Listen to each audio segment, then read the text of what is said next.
and every UCF fan is just going to look at the clock the rest of the game. You lead by 21, and you want to keep things under control by just keeping possession of the ball. Really, nothing bad can happen, right? Yeah, that's the announcer's thing if I ever heard it. Media you got to make sure you avoid the big mistake, and we'll be back to see if they make that big mistake.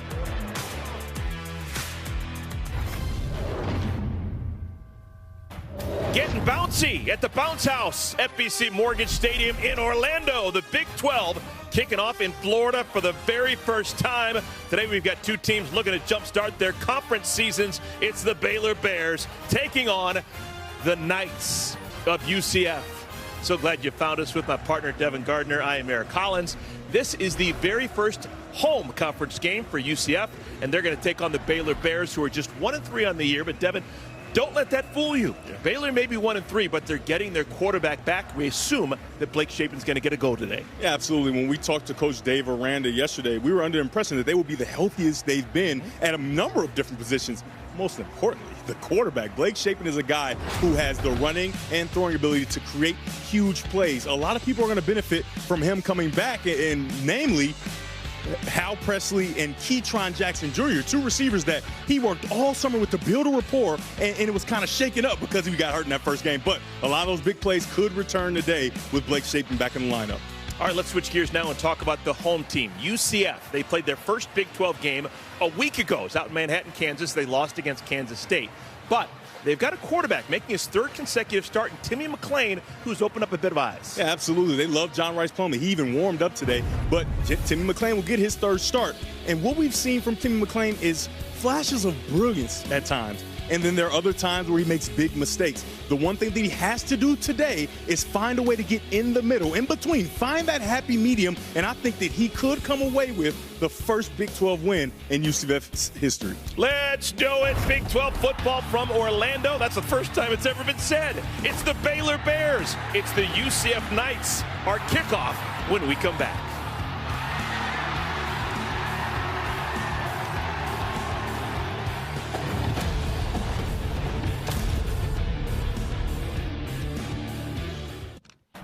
Let's do it. FBC Mortgage Stadium, Orlando, Florida. Big 12 football. Baylor taking on UCF. Second time these two schools have met. First non-bowl game where these two teams are meeting. It is a full-fledged Big 12 conference game. Both Baylor and UCF looking for their first conference win of the year. There's fourth-year head coach Dave Aranda. Happy to have his quarterback Blake Shapen back. Only win so far this year coming a couple of weeks ago against Long Island. He'll be matching wits with Gus Malzahn. He was a perfect 3-0 until the conference game a week ago. They lost out in Manhattan, Kansas against Kansas State. But he is closing in on 100 career wins at the college level. Absolutely. And that game a week ago, it showed that they really belong in the Big 12. They gave Kansas State, the defending champs, all they can handle. Look at that, 86 degrees. I'm told it feels like 98. That's the official number. 12-mile-an-hour winds with 68% humidity. Yowza, that's Central Florida, right? Mm-hmm. All right, UCF, they won the toss, and they deferred the decision to the second half. So Baylor will receive the opening kickoff. This is Jordan Neighbors. And he's brought down rudely at the 20-yard line. Jason Johnson makes the special teams tackle, and here come the Baylor Bears with Blake Shapen, number 12, calling the shots for the first time since week 1. Very excited to see this young man get his opportunity. Remember, he was thrust into duty years ago when Buchanan got hurt for the last 3 games of the season. He was very productive a year ago, dealt with some injuries, but now he's back. And they said he doesn't have many limitations. Coach Aranda was like so surprised during practice this week, seeing him run the speed option and do all the things he's used to him doing. Well, he's going to have a new left tackle. We'll talk about that throughout the course of the game. Number 79, Alvin Abosele, is going to be the left tackle. Shakeman wants to throw on first down. Double pumps into coverage and almost picked off. Brandon Adams. Talk about a sudden change. But it's incomplete. Second down at 10. It's not the guy you want to try, right? And we talked to the coaching staff about how Brandon Adams not even getting a lot of work, right? He's not a guy that's getting attacked much, and that's why. Because he's got the length, he's got the speed, he's got the strength. He's a great tackler in space. He does all the things you want from a cornerback. He's going to be a pro someday. Blake Shapen has to stay away from him. Dominic Richardson is the back behind Chapin. We'll see a lot of Richardson, a lot of Richard Reese. But this is Richardson. Tries the right side, not much there. All right, let's talk about the Baylor Bears offense. We mentioned a new left tackle. Yeah, when you have a new left tackle, especially he hasn't played with Blake Chapin just yet, have to get a feel for, is he going to be stout in the rush game? Now, this is an opportunity right here. He's going to have to be stout here because they're going to drop back and throw the ball down the field. The previous left tackle, Campbell Barrington, has moved to the other tackle spot. He's at the right tackle. Campbell and Clark Barrington are indeed brothers. Both transfers from BYU. Going to get man-to-man defense. 3rd down at 7. Chapin caught short of the first down marker. Hal Presley with the catch, and it's going to be a 3-and-out. Yeah, they tried to get vertical and create kind of a pick play there. And once again, Adams is there to make the tackle. Very nice job by this UCF defense of not allowing this pick play to happen. The one thing that you have to be as a defender, you have to be on different levels than your buddy. If you're on different levels now, you can attack these throws and make sure you stop them from getting the first down. Garrison Grimes, the long snapper, recovered 2 fumbles a week ago. Palmer Williams gets it off. Punt bounce from the 34 inside the 25. It'll be down close to the 20. That is a 50-yard punt. Wasn't necessarily pretty, but no return, and it's a wonderful net gain. Let's talk about UCF and their offense. A lot of moves around here throughout the course of the season. Marcellus Marshall is the left guard for the 2nd straight week. Caden Kittler is the center for the 2nd straight week. But you want to talk about R.J. Harvey. Yeah, R.J. Harvey is a guy who, in the run game, is so important for this offense, along with Johnny Richardson. But R.J. Harvey is so dynamic in the run game, and it's why this offense is so dynamic, and it's going to help the quarterback, Timmy McClain, a great deal. 3rd consecutive start for McClain in relief of John Rice Plumlee, who we are told is getting healthier and healthier. Actually warmed up before the game began. And a little inside run, Johnny Richardson. He's dynamic. There goes Richardson. Green grass for Richardson. Touchdown, UCF.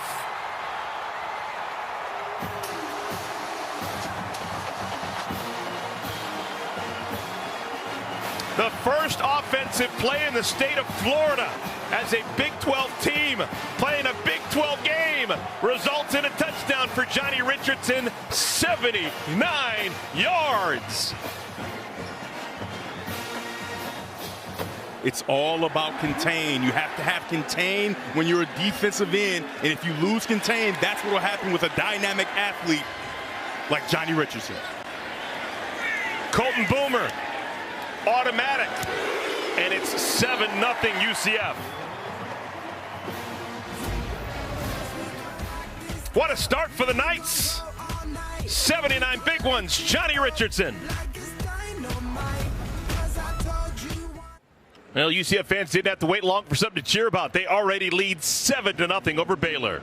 Yeah, absolutely. And here's TJ Franklin, right? He's responsible for setting the edge of the defense. And then these linebackers have to scrape over the top, but they don't do a very good job. And now this motion, you're going to take this and hit the 200-meter dash for Johnny Richardson. I mean, it's an outstanding job by Richardson, but not much had to be done. All he did was go in motion one way. It froze those linebackers for a second and created the effect of a jet sweep. And then he hits his head on the goalpost untouched. I have to go back to a quote from John Rice Plumlee before this season even started. He said, if Johnny Richardson, number 0 in black, if he gets the ball, you better make sure you get your phone out because something special is going to happen. I hope you had your phones ready. And Devin, I don't think I've ever said this before, but Kobe Hudson, a wide receiver, had a pancake block in the secondary. Yeah. He knocked his man down to the ground. So we got to tip the cap right there. Kobe Hudson's had 3 consecutive games of 100-yard receiving, but he had a pancake block in the open field. That's why that's so important. He's not the guy that you put in the block, right? He's their big play guy. He's their 3 games in a row, 100 yards receiving. And I'm just telling you, when you get a guy that's that productive as a receiver in the pass-catching game to be a blocker the way he is for his teammates, I mean, you've got a good camaraderie with your team. Last time UCF scored in the first play from scrimmage was back in 2009. If you remember that Rice game, folks, I'm impressed. All right, Baylor trying to calm things down. That's Dominic Richardson. And he runs forward for a yard, maybe 2. Let's talk about the UCF defense. Ricky Barber, will he be able to give a decent amount of snaps today? Yeah, it's good to see him in the game for the second drive. Last week, he only played that first drive, couldn't really give it a go, but now he's back out there, and I'm just telling you, his presence is so important as he tag teams with Lee Hunter to make sure they shut down the run game, and him being back is huge for UCF defense. 6'3", 295 pounds, just builds that wall with Lee Hunter in the middle of the line of scrimmage. Chapin gets it out in space. This is Jordan Neighbors to the 30-yard line. Walter Yates with the tackle. It'll bring up 3rd down. And Yates is waving the left hand, saying he may need to come out of the game. He did a very good job of not allowing himself to get outflanked right away. He does a nice job of shedding a block and getting out there and creating this 3rd and medium. And I think this is where UCF can thrive. They can really get after Blake Chapin and test just how healthy that left knee is. All right, false alarm. Yates will stay in the game. It's 3rd down at 5. Designed rollout. Chapin in trouble. Goes down. Tremont Morris Brash, his 4th sack of the year. Contrary to the previous play, watch Selskar. He's the guy that's responsible for setting the edge to the defense. Look at him fight and make sure. Keep that outside arm free. Free. Now it cuts Chapin off, and he has nowhere to go, and the rest of the cavalry comes to make a play. That is a big-time loss. They scored a loss of 14, so it's 4th and 19. Williams, 2 punts, 4 minutes into our game. And a fair catch made by Xavier Townsend right at midfield. 37-yard punt, no return. And now the second offensive possession for UCF. What a great start for Gus Malzahn and the Knights. Can we call the first one a possession?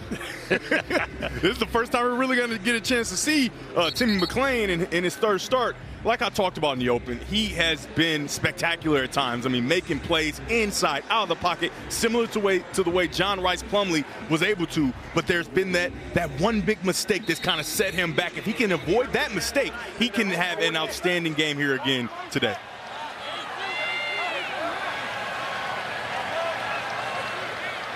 Man in motion is Harvey. Now he joins McClain in the backfield. Quick hitter. Pass is low. Was it scooped up off the ground? They say yes. Javon Baker with the catch. 13 yards on 1st down. Always love those routes. It's not quite a slant. It's not quite a bang aid. It's kind of in between, and he gets vertical 5 steps on the outside foot, stick it in the ground, get across in that slat angle. Nice throw to start the game. And now a buzz down. The ruling on the field of a completed pass is under further review. Now, every play in college football is looked at some longer than others. And after taking a while to get that ball snapped. Yeah, I think this should be quick, though. Either it's going to be incomplete or it's not. You know what I mean? You can see when that ball bounces. But I think that he did do a good job of scooping it up off the turf there. Let's take a look. I think it's that bounce.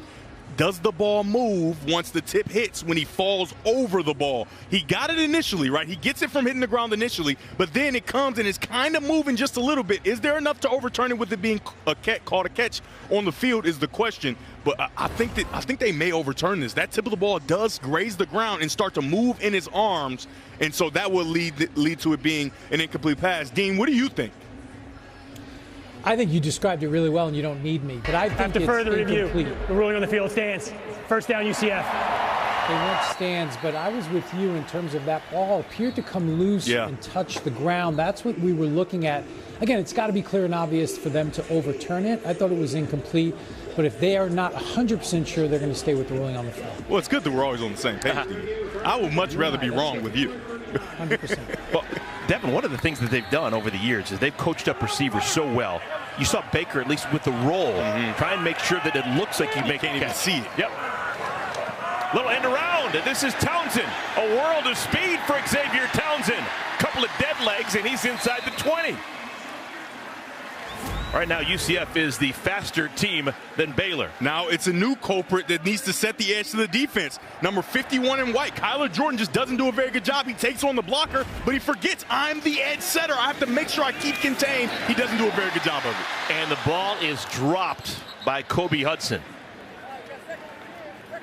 I think that's the 4th play so far today for UCF. It's the first play that didn't go for at least 10 yards. They've been a big play offense here in our first quarter. As we take a look at the Baylor defense, Gabe Hall's going to need to have a big game today. Yeah, I think he is. And on that last play, I think it was less of a drop and more of a real PBU. You know, sometimes you get credit for PBUs, but a nice job by the true freshman, DJ Coleman, number 33, for coming in and raking that ball out after the catch. So it sets up a 2nd down and 10. Harvey. Look at Harvey go! The tearaway jersey works to his benefit. He's got a 1st down. That's an 11-yard gain when he was first touched at the line of scrimmage.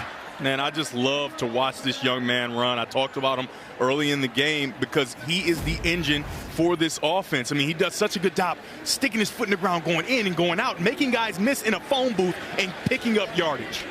I love the fact that his jersey gave way, but he never did. Tearaway jersey back in your day, huh? Oh, my God. Greg Pruitt smiling somewhere. 1st down and goal. McClain, he can run. And McClain out of bounds at the 1. Didn't give it up. I would love to see Timmy McClain dive and sell out. You got to go get that pylon, big fella. I'm not mad at it, right? Because the one thing we talked about, find that medium. Spectacular, big mistakes. We don't want to risk it. We know that we can run this football. We get down in tight. They're going to get the ball in the end zone. They will probably bring in Jordan McDonald at some point as they get closer if they don't get in. So don't risk it. But I would have loved to see him get the pylon there. They actually put him at the 2, not the 1. And McClain walks into the end zone. 2-yard scambler, Timmy McClain, and it's a 13-0 lead for UCF. We got a new guy, Devin Bobby, coming in. You have got to be the contained player. If you don't have an edge to the defense, Timmy McClain is going to burn you every time, and it's an easy walk-in touchdown. He said, listen, Devin, just relax. I'm going to get it on the next one. Doesn't get in on what is it, 1st down? Gets in on 2nd down. Boomer doing a Boomer thing. It's a 14-0 lead for UCF. All smiles in Orlando right now early for the Knights. Hey, Devin. Well, we haven't even made 6 full minutes of game time, and it's already a 14-0 lead for the locals.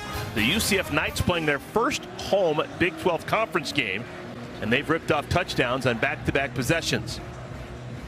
In total, 7 plays for Gus Malzahn's team, 131 yards, averaging close to 19 yards per play right out of the chute. Yeah, and the majority of it is coming on the ground. I mean, this ground attack for UCF continues to be outstanding, and it was a big question mark when John Rice Plumlee went out. Will the ground game continue to be as dominant? And it looks like it just absolutely has. Ball goes through the back of the end zone. That's the direction the wind is flying, so not a surprise that Boomer's kicks are booming through the end zone. And now what's going to happen with the Baylor Bears, Devin? They've had it twice and had 3 and outs both times. Not a whole bunch of positive, but the one positive I will say, that Blake Shapen is back, right? He's able to move because even though he got sacked on that one play, he felt comfortable enough to try to create the way he's always been able to. So that's a really good sign for Baylor. I think you have to get him on the move. Since he's healthy, get him on the move, allow him to make plays outside the pocket.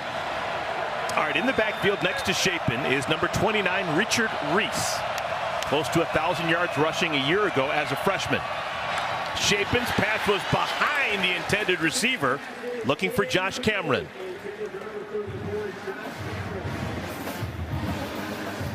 For Josh Cameron, he started to leak on his route, right? Where you want a slant route, you want to have a clear vertical sail. He starts to leak inside, trying to get away from the DB, and that creates an opportunity for the ball to be thrown behind because you're just not where the quarterback expects you to be. 20 points per game, 80 points in 4 games. That's a tough way to win. Richard Reese tackled by Tremont Morris Brash. Brash had a sack a moment ago. He now has 10 tackles for losses. That's the most of any player in all of Division 1A FBS. 3rd down and 4. Baylor needs to stay on the field.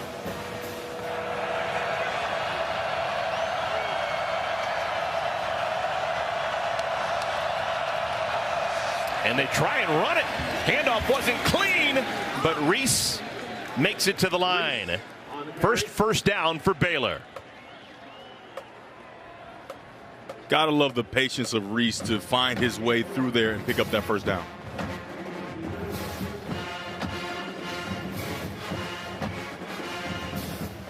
We're glad you found us here on FS1. It is Baylor and UCF.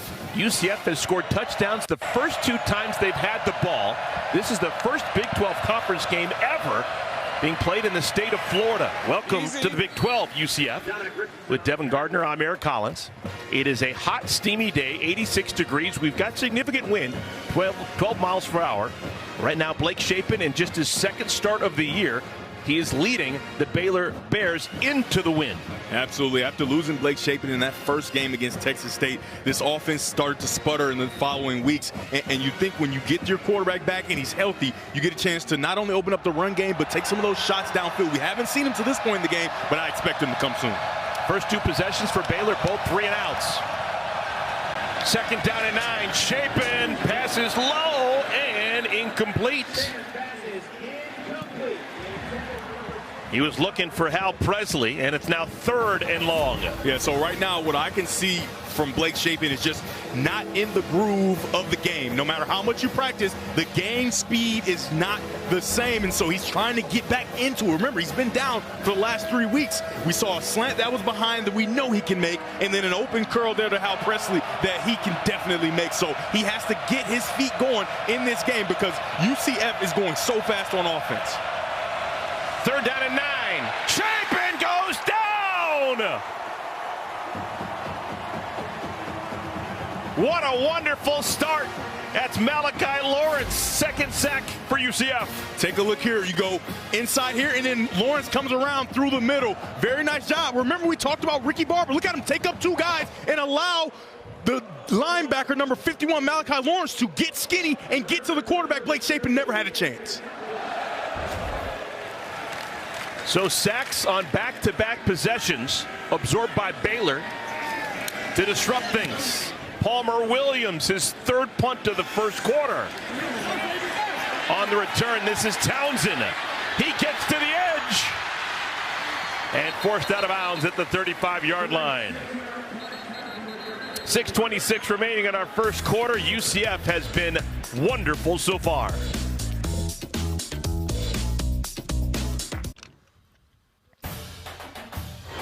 College football on FS1 is sponsored by Volkswagen.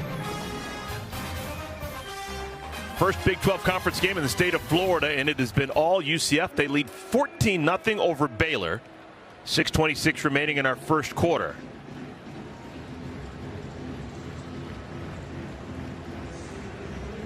UCF back on offense. They are averaging 18.7 yards per play here in our first quarter. 7 plays, 131 yards under the direction of the backup quarterback, Timmy McClain.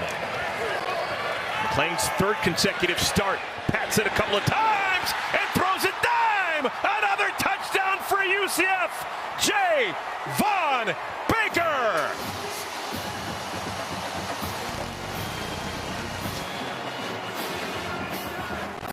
What a historically great first quarter for UCF. 65-yard touchdown. We're going to have a switch release here and right up the seam. And you got Devin Bobby, who's the middle safety, with his eyes inside. And when your eyes are inside, you got guys running behind you. They had that against Texas where they had a guy screaming through the middle. Great job by the offensive staff of UCF to see something that happened, but we could go and find a way to execute. Javon Baker for a touchdown. They've been waiting to get him going, Eric. UCF has ran 8 plays. 3 times those 8 plays have turned into touchdowns.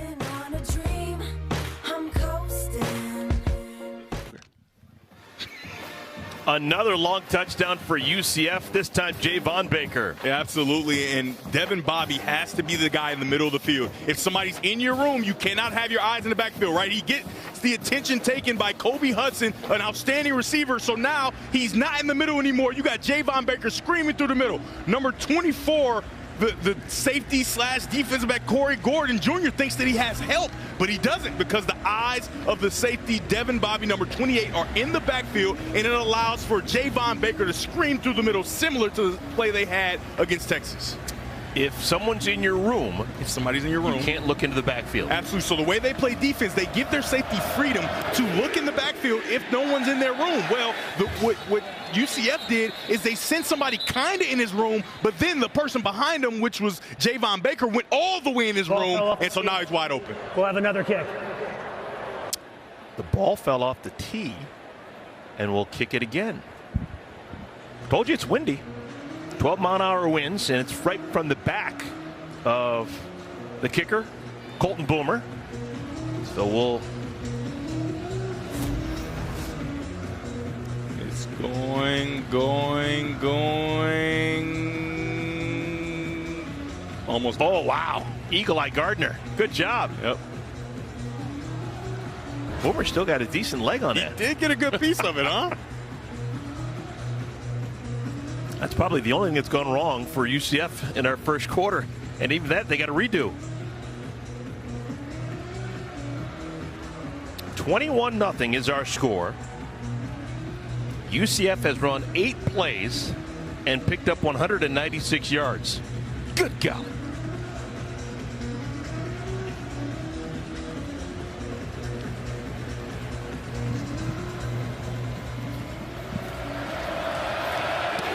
Boomer's second stab at it. Uh-oh, run out of leg.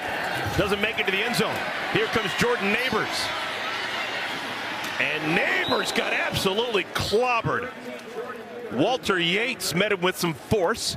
And Baylor will start on offense for the 4th time now. Yeah, I mean, anytime you go airborne, it can get dicey. He didn't even go that high. Yates just does a very good job of digging him out there. Now, this is a big-time drive for Baylor. UCF doesn't seem to be slowing down. Your defense can't truly stop them. They've scored 3 straight possessions in short fashion, I might add. If you're Blake Shapen, you have to find a way to put a drive together and get points on the board. Right now, this is a critical drive. Shapen has 2 completions. He's been sacked twice. It's bad ratio. Hey, there's his 3rd completion. Hal Presley with the catch. And that's the best gain they've had on first down to begin any of their 4 drives. It's a nice job. You're just going to get that old dagger concept. Hal Presley's going to come on that deep dig route, which is a deep in route, and he does a very good job of getting nice and friendly with the quarterback, and a nice throw by Shapen to start this drive. 17-yard throw and catch.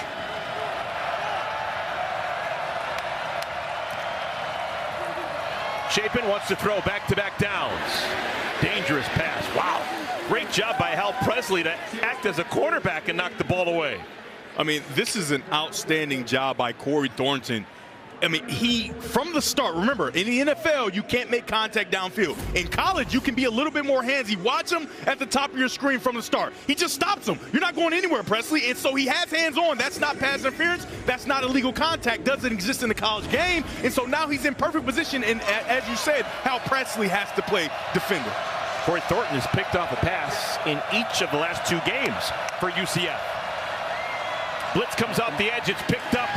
And Baylor, Monterey Baldwin with his first catch, picks up 15 yards. It's a nice job running Monterey Baldwin, just getting vertical on the alley defender and turning in, and Blake Shapen hits it right on his belly.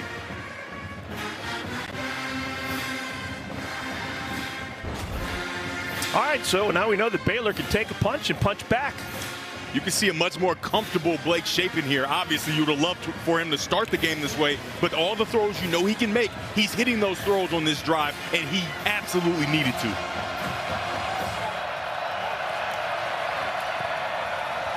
Shapen. Almost a contested catch made by Keytron Jackson, but it's ripped away by Corey Thornton. I mean, that's an outstanding job by Corey Thornton. That's 2 plays back-to-back on this drive where he is in perfect position, driving down and making sure that ball isn't caught until it's caught. He continues to rake out, and pull away and gets that ball out late. You call that a pass broken up right there? Oh, without question. It's number 4 on the year for Thornton. All right, first time that Baylor has crossed midfield. Don't want to peter out. 2nd down and 10. Reese runs hard to the 35.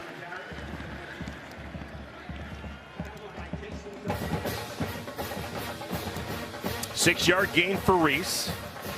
And now some options. 3rd down and 4 on the outskirts of field goal range. This may be 2 plays to pick up the 4 yards. I think you have a real opportunity here to either run the ball or pass the ball because of the fact that you want to treat this like 4-down territory. Like I said, UCF's offense is rolling right now. You're down 21. You got to make sure you get some of this, if not all of it. They've got a tight end they like. 89, Drake Dabney.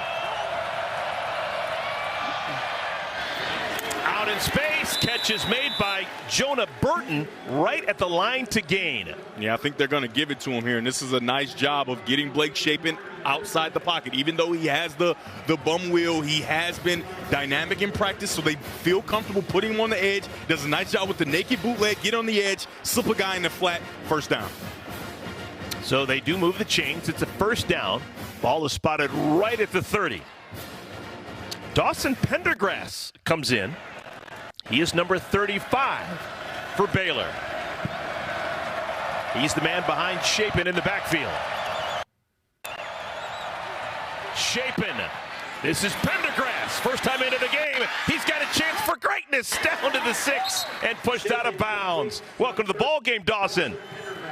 So nice job. Pendergrass is just not a focal point of this offense. So when you're UCF, you see Pendergrass come in, you think he's just there to block, right? And he comes out, slips into the flat, and he is wide open. They completely ignore him. But how about the red zone woes for Baylor? They have struggled to make sure they get points on the board. 6 drives, 2 field goals, 0 touchdowns is the big number. And today, with UCF getting to this great start, you have to get touchdowns. 1st down and goal. Ball's at the 5. Tight end Johnson was the man in motion. Now this is Burton follows him in motion. The give.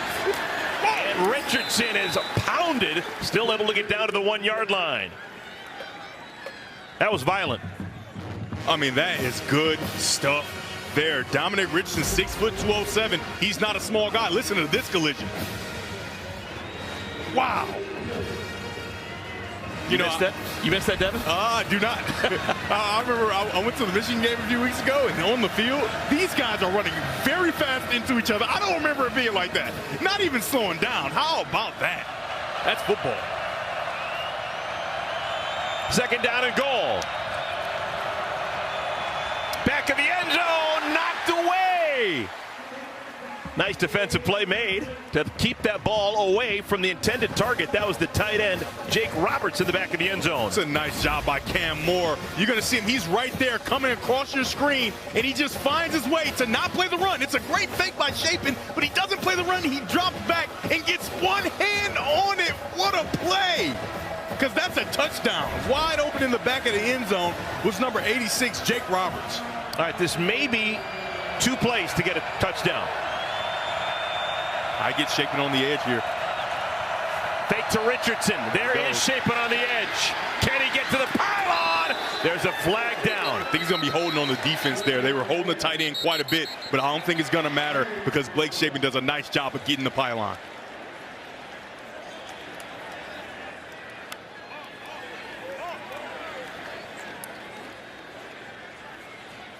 Long conversation. I think it's for sure going to be. Result of the play was a touchdown.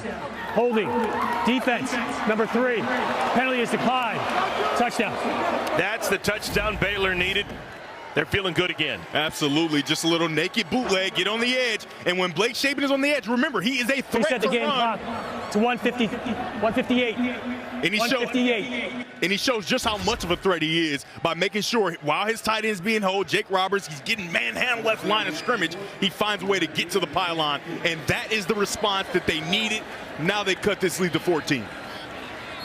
Methodical. 10 plays, 72 yards. And the touchdown. Isaiah Hankins will try the extra point. There's a new long snapper in the game. And wasn't pretty, but it goes through. That's something that we have to continue to monitor through the game in the special teams, whether it's punt or it's field goal, because the operations just won't be as fast because the normal long snapper, Garrison Grimes, got hurt on a previous punt, and he just won't be available for the team. So a true freshman, Dylan Schaub, looks like he's going to be the guy handling those duties. And I'm just telling you, special teams can lose you and win you football games. They have to make sure they monitor that and get those snaps back quickly like they normally would be. All right, we're going to keep it here. 1:58 remaining in our first quarter. And we've had a lot of possessions here in our first quarter. Dave Aranda and the Baylor Bears, that was their 4th possession. First time they're able to score. UCF, they've had it 3 times, but only 8 plays and have already scored 3 touchdowns. Kind of goofy. You can see how hot it is. Look at Coach Aranda, man. He's getting himself quite a sweat there. I need to find him a baseball hat. Man, his shirt's wet, head's wet. Shaping's all dirty and battered and bruised, but that's an outstanding drive. Well, there was some worry that maybe UCF was going to run away and hide, up 21-0, playing in their first home game as a Big 12 conference member. Ooh, look at this. Oh, it goes out of bounds, and it will be a penalty. So great starting field position for UCF. Ball to be spotted at the 35. It's a nice job by Richardson because his teammates were yelling at him to get the ball. And that's a smart decision because you're going to steal some real good field position. Free kick out of bounds. Ball will be placed the 35-yard line. First down.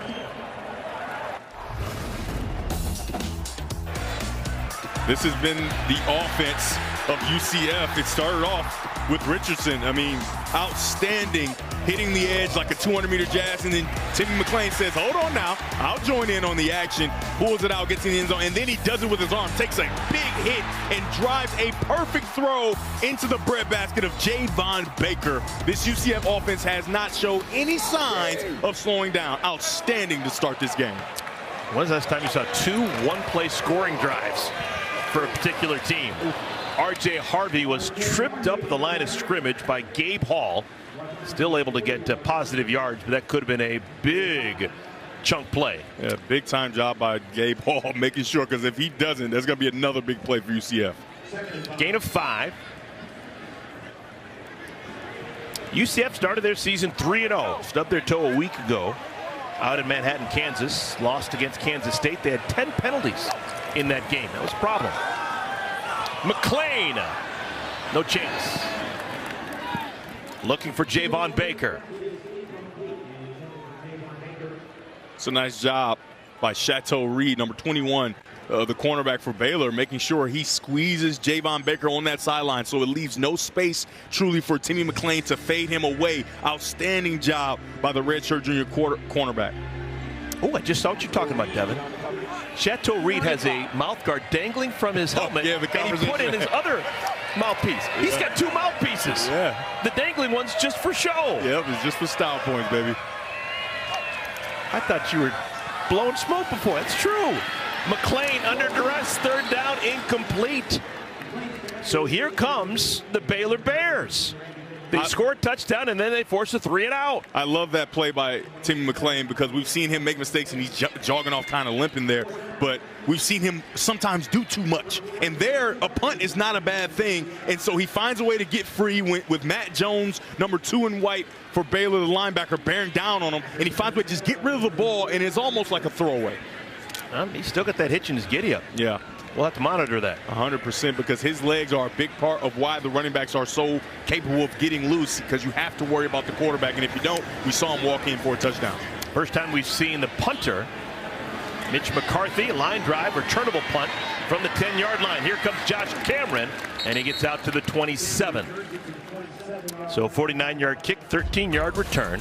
College football action continues next. Iowa State going to take on the 14th ranked Oklahoma Sooners, followed by 25th ranked Fresno State Bulldogs, putting their 13-game winning streak on the line against Mountain West foe Nevada, all right here on FS1 and the Fox Sports app. How about the quarterbacks at those teams where they used to play? Yeah, the common theme all day long. FS1, we're going to have former UCF quarterbacks that you can watch. Of course, Dylan Gabriel, Oklahoma. He's playing much better this year.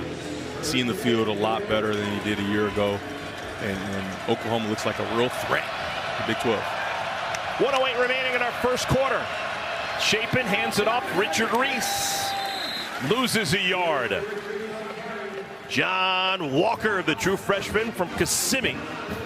It's another tackle for loss. I mean, this young guy is good, man. They better make sure they get him some NIL in the coming years because this true freshman can play. I'm just telling you, people are going to be beating down his door when this season is over. He does a great job of just whiffing the tight end and then beating the guard across his face. I mean, he hasn't even been in a weight room for a full year. Right? This is a true freshman coming in making plays. John Walker. If you call him Johnny Walker, that's a real easy NIL tie. Second down and 11. Chapin. Got to be careful. Wow, the two defenders for UCF actually hit each other, not Chapin. He lives to fight another day.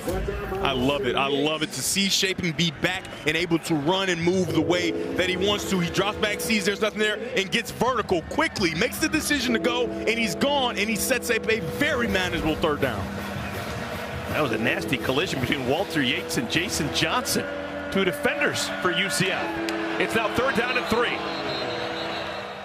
And we'll wait a bit because we've run out of time in our first quarter. So a lot of time for Baylor to think about and implement something good. They've got a third down and 4 when we come back to Orlando.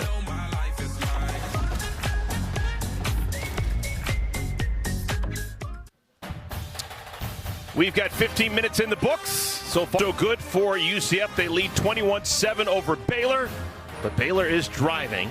Remember, the first 21 points of the game were scored by UCF, but Baylor starting to find their stride. As you'd imagine with the 21-7 score, all the stats leaning towards UCF. And as big as that last drive for Baylor was, this one's just as big. You get a stop from your defense. You don't know how many of those stops you'll get. So you got to make sure you cut this lead to 7 or at least get 3 on this drive to make sure you stay in the game. They need to get to the 37. And they run it. Reese has got the first down. And a bunch more. Richard Reese, one of the best runs of his season. Speed, burst, and power all rolled into one. Run to the bubble. It's a bubble here, right? And this is the lane. Get right through that lane, and Reese does it. A nice job there by the offensive line and the coordinator, Grimes, making sure that he doesn't just throw the ball or put Chapin on the edge every single time. Reese does a very nice job. He doesn't even have to do much. Just run through the open gap. Reese just 125 yards through the first 4 games. Picks up 28 yards on that scamper.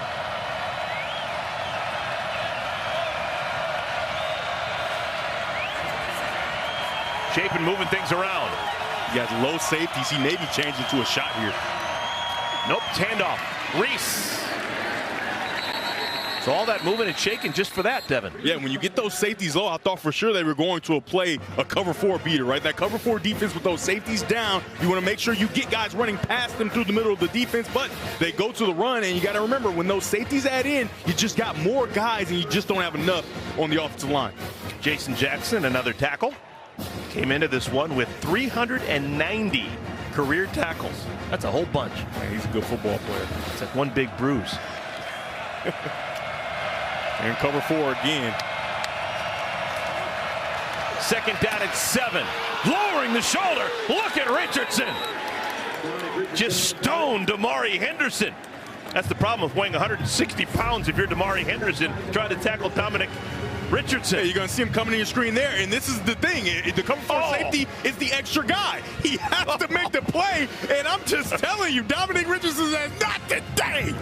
Oh, Damari Henderson is like, man, what a bad idea that was. So the defense worked, right? It's exactly where you want it to be. You have an opportunity with an extra guy, but when you win a one-on-one battle, you have this opportunity. Nice job by Dominic Richardson.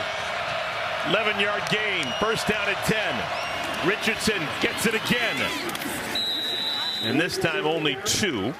Tackle made by Ricky Barber. Good to see he's still in the game. Remember, he played only the first series a week ago at Kansas State and then had to sit out the remainder of the game. Yeah, and I kind of pointed to the day that was had by the running game of Kansas State a week ago to him not being there, right? Yeah. Giddens just had a field day on this defense because you just didn't have that big fellow Ricky Barber in the middle. Now, remember I talked to you before the game and said, hey, that's essentially 2 games he missed, so he should be healthy enough to be a staple piece in this defense, and he's been that to this point in the game. Richard Reese back into the ball game behind Chapin. He's got it. Reese finds a crease to the 15. Upset with himself. He thought he could have made more out of it. Tackle made by Quadric Bullard.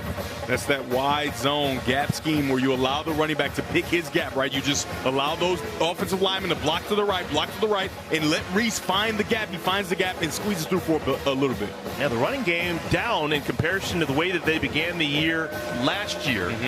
That was coming into this game. They swap out Richardson. Reese back to the sideline.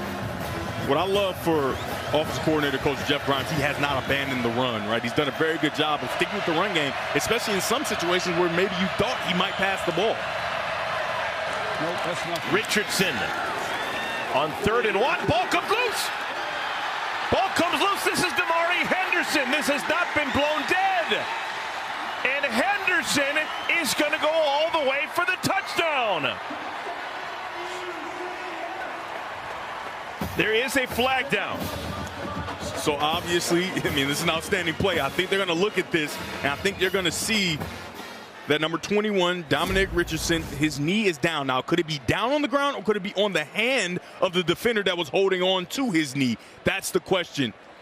Like, is it on his arm, or is his knee on the ground? It looks like his knee may be on the arm of it looks like Lee Hunter, so that could stand. I mean, they let it play out, so they're going to have clear evidence that his knee is on the ground. Field is a fumble recovered for UCF for a touchdown. After the play was over, unsportsmanlike conduct for celebration. The player who scored the touchdown. A foul will be forced on the try or the kickoff. Also, sideline warning, UCF.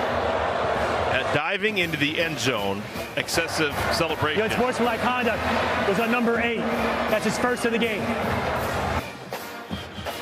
Well, the big thing is, when did the ball come out? Take a look at Lee Hunter right there. Right, he's going to grab him below the waist, and he has his arm. And so when the runner's knee is going down, it lands on the arms of Lee Hunter. So he's not down. Of a fumble is under further review. Maybe it's slipping through those hands, but it has to be clear and obvious for them to overturn this play. I mean, at 6'4", 320 pounds, your arm's going to be big. So maybe, he can't fit a bunch of wristwatches and wristbands. It might be tough, but it might have aided him in making sure this play stands. Well, I'm sure there's a lot of people saying, hey, forward progress was stopped. Yeah, but they didn't blow it. They didn't blow it. And if you're Baylor, though, if he's a little bit short, you want to give the opportunity to continue to drive. But Dean, clear it up for us. This one's really close. A lot of moving parts. It's that knee. Is it on the defender's arms? This was a good shot. You're going to see him go to the ground. Is the knee touching the ground? Then we've got to find the football. If the knee touches the ground, that's part one. Part two, does he still have control of the ball?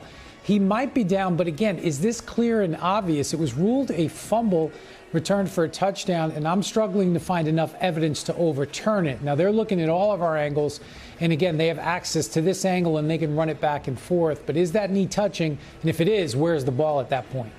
I mean, those arms are the culprit right now. I mean, his arms underneath that knee is making it so difficult to see. Dean, thank you so much. Great stuff. It's tough, man. It is tough. It's tough to overturn, you got your knee on someone's big, huge bicep. Yeah. And not on the ground. Right, you're just fighting for extra yards. You feel like you're down, right? And so you maybe loosen up just a little bit, but a lot of credit has to go to Damari Henderson, who got ran through earlier on this drive. He got absolutely trucked. He got absolutely ran through on this drive, and he got himself a little get back, at least right now.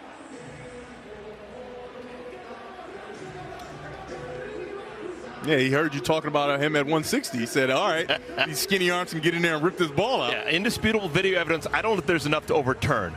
But just in the spirit of what we're looking at, yeah, his knee was not on the grass. You're correct. Yep.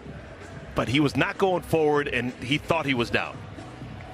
He might have thought wrong, man. Yeah, okay. They're taking a long look, right? So the longer they look, it feels to me like they're like, it's kind of like how you're saying, the spirit of it, we don't want to let this stand, but we have to because of the letter of the law and not enough angles and all those different things. I almost see some white knee pad on the ground. But then you have to say, where's the ball in relation to that? All right, here's our ruling. Henry Johns, what do you got? After further review, the ruling on the field stands. Touchdown. The unsportsmanlike conduct by number 8 will be enforced on the kickoff. So it goes the way of UCF. Now, it was important. They did say stands. Yep. Did not say confirmed. Can't find the evidence to say, the clear and obvious evidence to say that it's the wrong call. But Henderson got ran over for a big run earlier by number 21, Dominic Richardson. And he said, I'll take that, and goes and turns it into 6. So another massive touchdown for UCF. This one's going to be an 87-yard. The red zone woes for Baylor continue. So look at this. The score is now 28-7 UCF. That was a bad dive. That was not good. Welcome back, everyone. Let's take you back to 2014, the very first day of 2014. This is the only other time that UCF and Baylor have met, and it was in the Tostitos Fiesta Bowl. Blake Bortles had a day, offensive player of the game, and in a shock, UCF, George O'Leary, his bunch, 15th in the country. They take down Baylor, who were 6th that year. Also of note, Terrence Plummer, defensive player of the game, 14 tackles and a sack. And wouldn't you know it, the UCF Knights team from 2014 back in the house being celebrated. And a special moment just between the first and the second quarter, getting acknowledged and slapping hands together. Yeah, real good stuff. Maybe Blake Bortles had a conversation with Timmy McClain, said, hey, this is what I did. Maybe you can step up. I mean, because he came out on fire, and how about that play by Henderson to rip that ball out and create points for the defense? And that's a 14-point swing, right? You take points off the board for Baylor because they had the first down. They were going to continue to drive. They didn't look like they were going to slow down. And you turn into points for your own team and make this lead 21 yet again.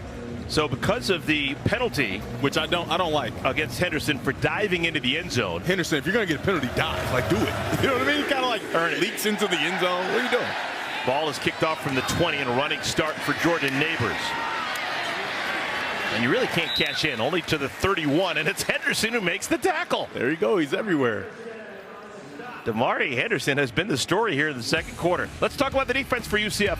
I mean, they started off hot, right? They almost got interception on the very first play, and then they put together a couple sacks and put a lot of pressure on Blake Shapen. And with that pressure, they got the ball back to their offense to score. And then on that final drive, Baylor's driving, and they take the ball away themselves with an awful dive, I might add. Henderson is going to hear that in the locker room coming up this next week, especially if they get a win.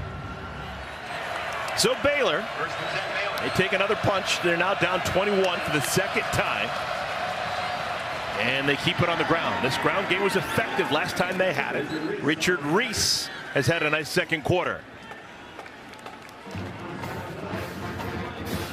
I think it is still too early to abandon the run game. So I love what offensive coordinator Jeff Grimes is doing here, making sure he keeps his UCF defense honest. Now, there's something out there to be had against this UCF defense. Their safeties are playing low relatively frequently, so you are going to be able to throw the ball over their heads, but you have to continue to lean into that run game that's been successful. Play action. Shapen. Flag comes down in the backfield. And Shapen takes a shot. 320 pounds of Lee Hunter hitting him in the small of the back. Listen, Alvin Abos-Ale has been really good. But on that play, Malachi Lawrence got into his chest so fast, and he had nothing to do but hold it. Offense, number 79, 10-yard penalty, still sticking down. Yeah, Abos-Ale. Take a look at this matchup right here. Right, big 79. I mean, he gets surprised. He didn't turn speed into power. He went power straight into power, right into his chest at Shapen. And so he has to hold and try to make sure he can't get to him. And I'm sure every offensive lineman at home is going to be saying, oh, wait, he's got good hands. He's not wrapped around, but he does have a good grab of that jersey and that shoulder pad. And around, this is Baldwin. Tons of speed with Baldwin. And he crosses midfield and pushed out of bounds. So it was 2nd down and 14. And they go to a trick play. And it's what they needed to get back in it. 3rd down and short now. They give him 9 yards. It's a nice job by Grimes, because you know how aggressive UCF is going to be on that next down, trying to make sure they push you and keep you back. He used that aggression against them with the end around. 3rd down and 5. In my opinion, I think this UCF defense is going to sit at the sticks and not move their feet. I will be able to run the ball, throw the ball past them on this play. Out in the flat, catch is made, but an immediate tackle is made. It was Presley with the catch, but Quadric Bullard wouldn't let him go an extra foot. I mean, that's an outstanding job by Bullard, playing the defense the way it should be played. Sit your feet at 5 and don't retreat. He does a nice job of just running and rallying to the tackle on the catch to stop him. And Baylor looks like they're going to try to go for it. They feel like this is kind of desperate, and I agree. You have to go for it here. You're down 21. Your defense hasn't proven that they can really truly stop the UCF offense, so you got to try to get 1 yard here. All they need is 1 yard. The bubble's on that side. First charge, timeout of the half. UCF. So UCF, they want to talk about it. Media timeout.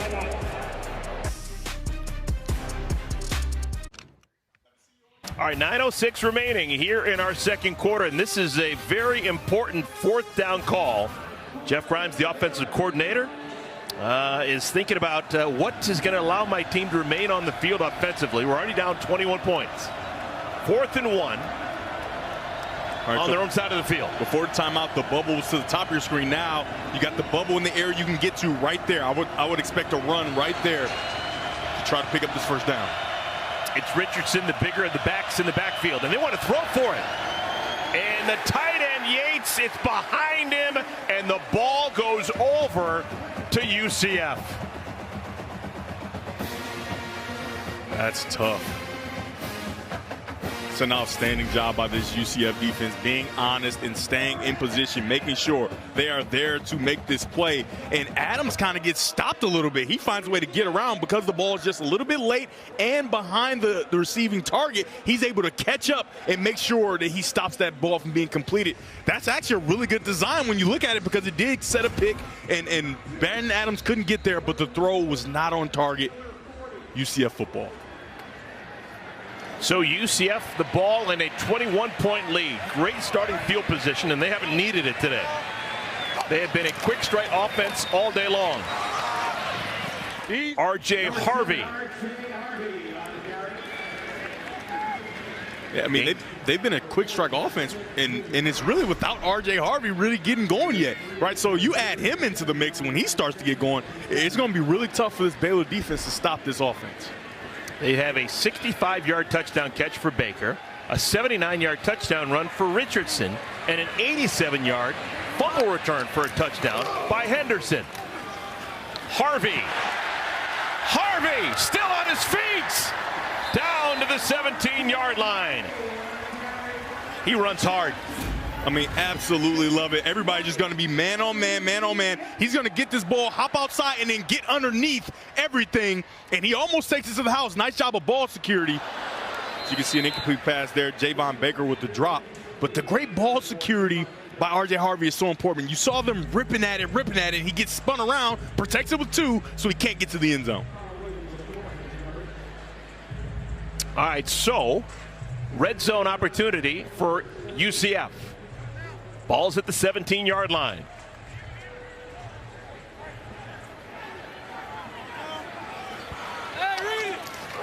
They fake it to Baker. They give it to Harvey. Harvey to the edge.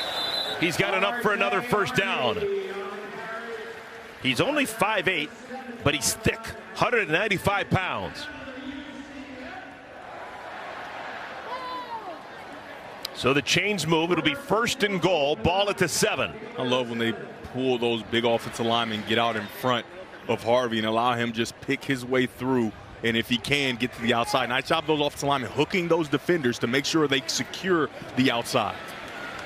Starting for the 2nd straight week at center, Caden Kittler, redshirt freshman from Plano, Texas. And it's going to be a direct snap to Harvey. Harvey dives to the 1-yard line. He's got 5 touchdowns, which is tied for the lead in the Big 12.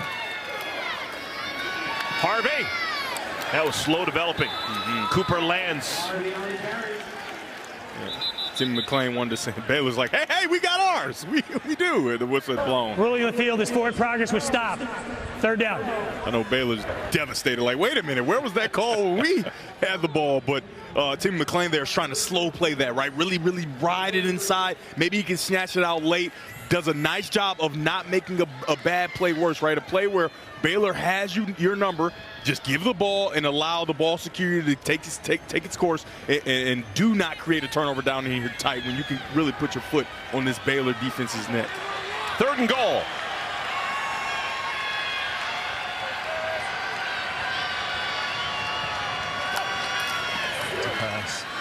McClain, touchdown. Flag is down, but for now it's a touchdown to Townsend.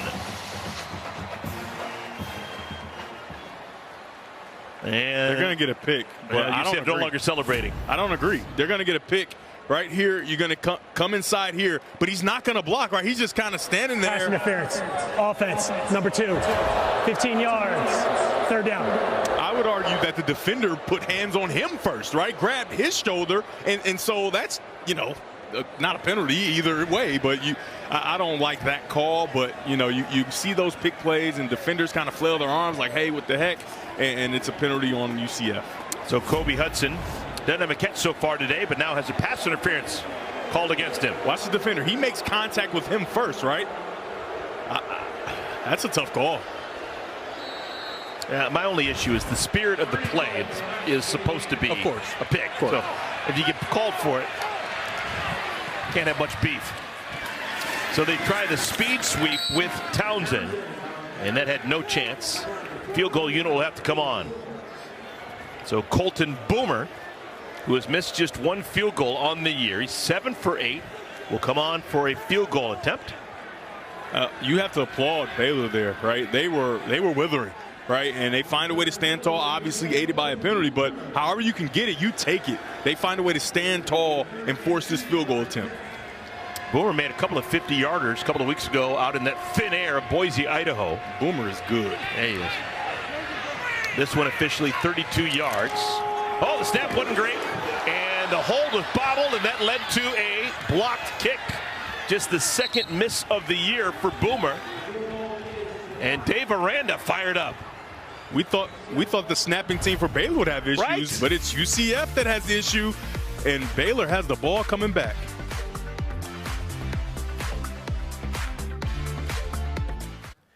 College football on FS1 is sponsored by Volkswagen. You don't look too close. It almost looks like it's a bucket on your head, right? A pail? I realize it's supposed to be what's knights wear, but kind of just looks like a bucket to me with holes in it. It doesn't seem like it's going to protect you a great deal. Dave, back in the olden days, that's all they had. All right, so Baylor's got the ball, maybe a little bit of momentum. They credited Cooper Lands with that blocked field goal, which means that Boomer has now missed 2 consecutive kicks. Chapin on 1st down, gets it to his tight end. Catch is made by Drake Dabney, and Dabney continues to fight. It's a nice gain. 11th catch of the year for Dabney, the senior from Cypress, Texas. There is a flag down on the field. Personal foul, roughing the passer. Number 12, the defense. 15 yards on the end of the run. 1st down. Sean Peterson, transfer from FIU, called for roughing the passer. He's going to come from the outside, and obviously you just can't do it, right? You're doing so well as a defense. The ball's out. Like, you just don't put hands on him, right? Don't touch him. He doesn't try to kill him, but you got to make sure that I don't know. Yeah, that's tough. All right, so the ball is moved right exactly to midfield, 50-yard line. Power formation, 2 tight ends on the line. Chapin escapes up the middle. He's got the 1st down and pays a price. Damari Henderson with the tackle along with Walter Yates. One thing I can say about Blake Chapin for sure, he is healthy. I love to see his decisiveness. When he decides to run, he's gone. UCF's linebackers do a great job of getting under those over routes. They turn their backs to run and get in their zone drops, and Shapen takes off right away, knowing exactly what he wants. 14-yard gain for Shapen. Remember, hadn't played since week 1 against Texas State. Richardson. Jason Johnson, another tackle. This Dominic Richardson is powerful, man. We've seen him on a number of occasions make contact and continue going forward through other humans. Jason Johnson is already credited with 9 first-half tackles. Baylor's only run 36 plays. He's got 9 tackles. Good golly, that's a big number. Yeah, he's everywhere. He's doing a very good job of flowing and finding where the ball carrier is. In the passing game, this is the open spot on the field that you want to try to get to if you're Blake Shapen. Second down at 7. Pitch out. Reese.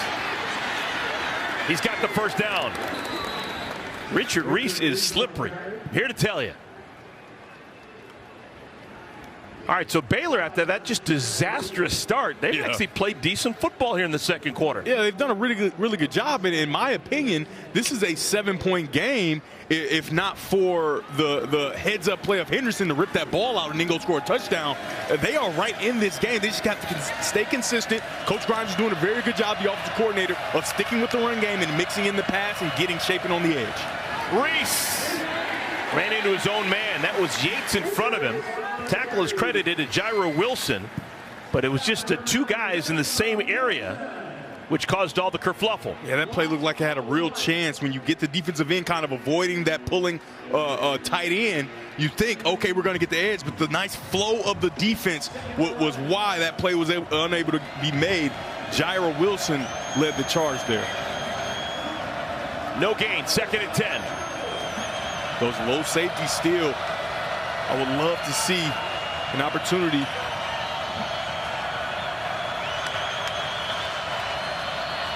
Richardson. All right, so this is going to bring up a 3rd down and 5.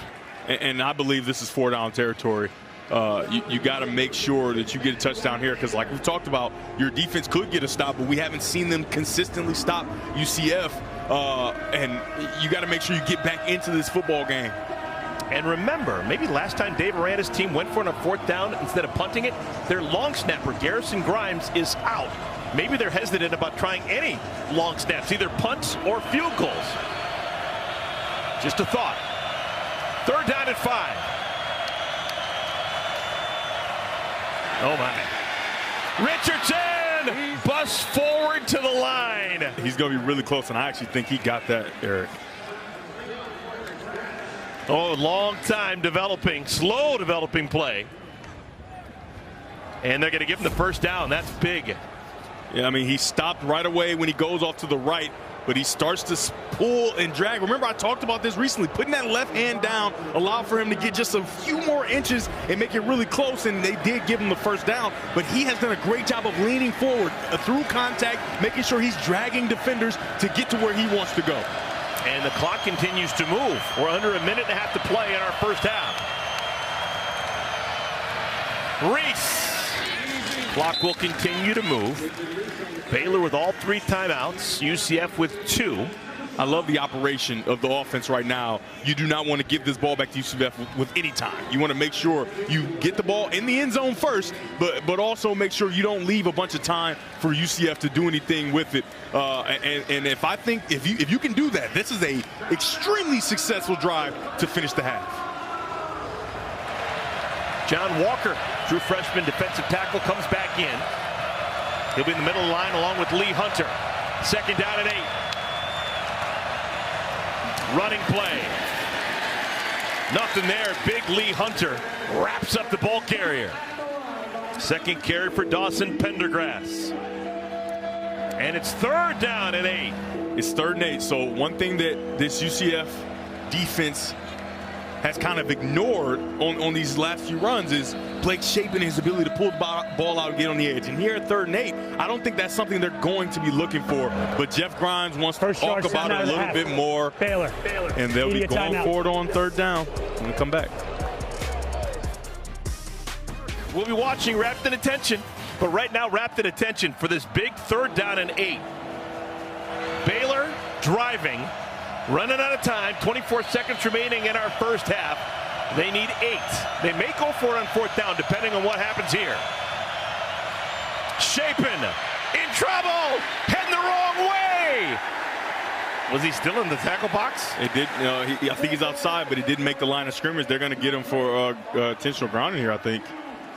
Even when you're outside the tackle box, the ball still has to go out past the line of scrimmage, and that's the meeting they're having. They throw a flag. There's the flag. Yep. Oh, Blake Shapen. Intentional grounding. Number 12 of the offense. Lost it down and spotted the foul. 4th down. He's been in college football for 4 years. Probably should have known better. Yeah, I mean, it was super close. He tried to get it outside. I think he knew what he was doing there. He found a way to get outside, but he just didn't put enough on it. And the ball short of the... All right, so they're going to go for a field goal here, and we got a brand new long snapper. We believe this is Dylan Schaub. The normal long snapper is Garrison Grimes, but he was hurt on a punt earlier this ball game.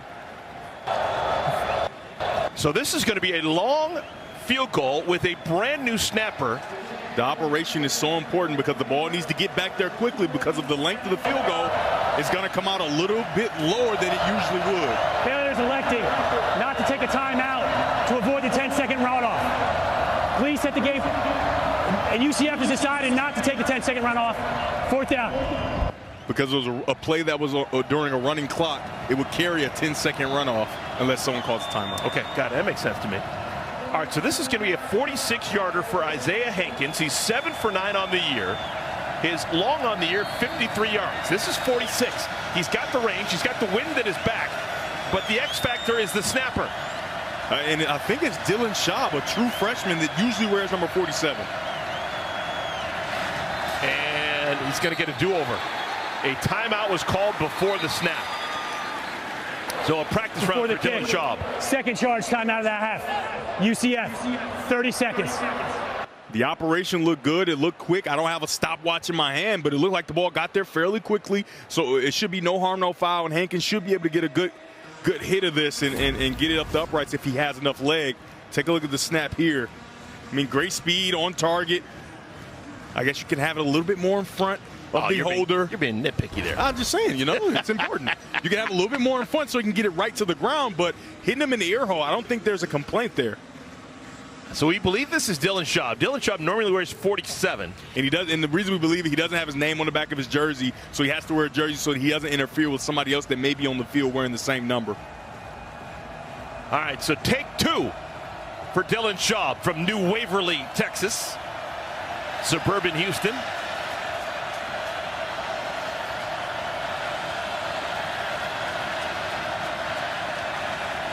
Oh, it's a beauty. And Hankins' kick, he pulled it. He pulled it from 46, no good. And Baylor, remember, this was a red zone drive. They got to the door of the goal line and had to move back, and now they get nothing out of it. It's been a chronic issue so far this season for the Baylor Bears. Yeah, remember, we highlighted it earlier. As you can see, that kick goes wide right. The red zone woes have been huge for Baylor throughout this season, just not able to cash it in. And they've gotten down to the red zone a number of times, but they just haven't been able to finish. That intentional grounding was a big penalty because you think maybe if you get that ball thrown away, you get a chance to go for it. But once you get pushed back so far, there's no chance. And UCF, knowing that they're going to get the ball first to begin the third quarter, they don't want to get greedy. They say, you know what, we'll take a knee. Victory formation, we'll go to the locker room up by 21. So there it is. Through 30 minutes, UCF playing their first home game as a Big 12 member. They lead 28-7. Now let's send it back to your studio after these messages.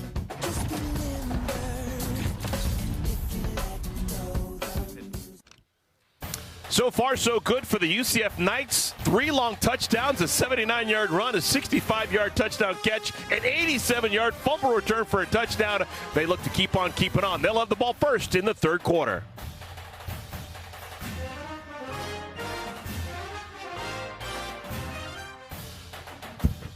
UCF getting on their high horse and doing work through 30 minutes of play. Man, were they excited to play a home game in the Big 12 Conference or what?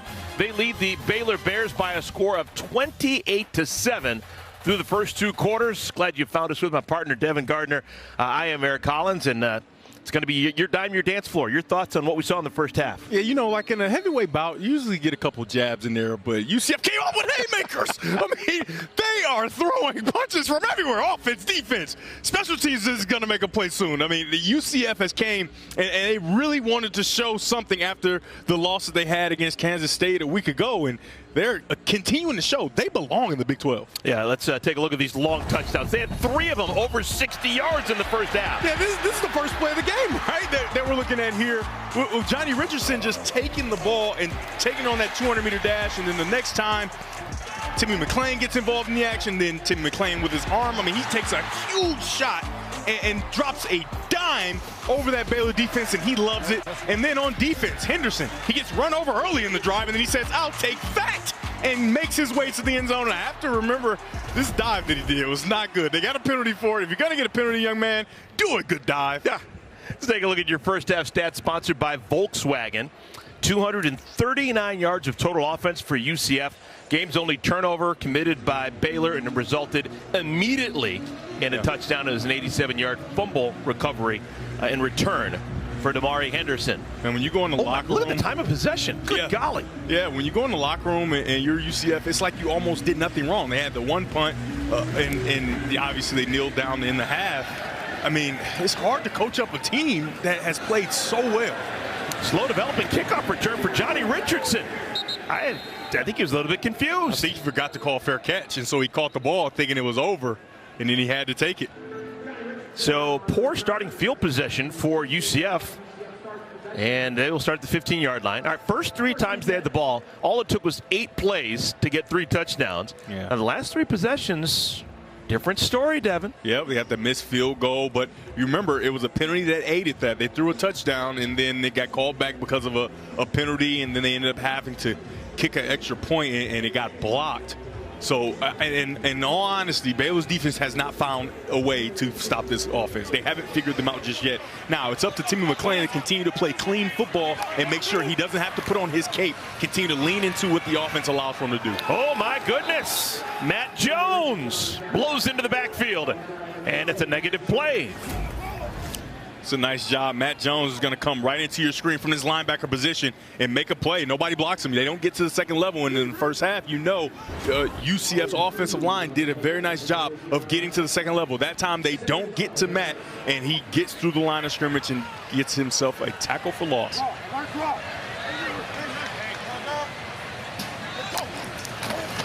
Second down at 12. Richardson runs into a wall. This time it's TJ Franklin. Well, Dave Aranda must have said some pointed words in that locker room, because this defense, at least first 2 plays of the second half, they've come out with their hair on fire. We saw early in the game, TJ Franklin, who's right here, he did a bad job of setting the edge, right? So now he's going to come in, and then he's going to spin back out and make this play. Get back to the edge and make the play. Outstanding job by him there, making sure he gets back to his sole responsibility, which is to protect that edge. So 3rd down and long.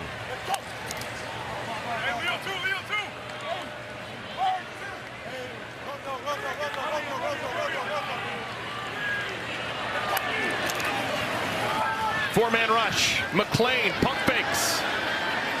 Hadn't done much running today. Will he throw it out of bounds? No, he tries to make a play, and it works.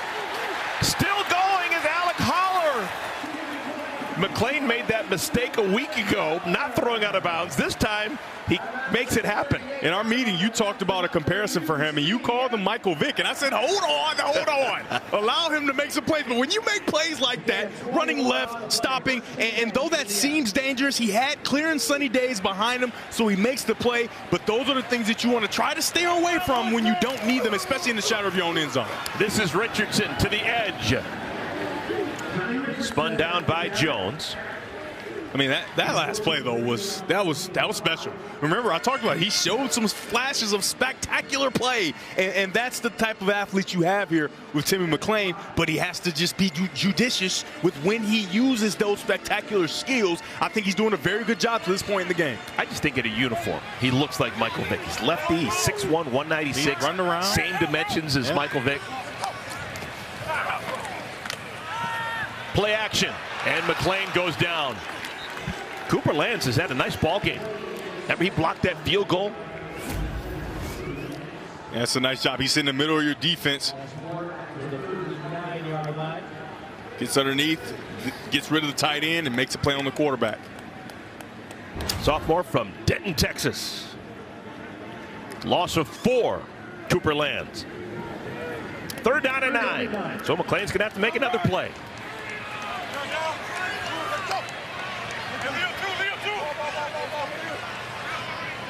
Here's the middle safety. He's had issues. Got to make sure he stays in the middle.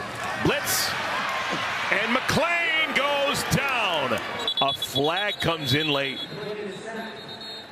There is a flag thrown by the referee, Byron Vaughns, with the tackle. Might be a hold. The right tackle, Campbell Barrington, trying to make sure he's. I'm sorry.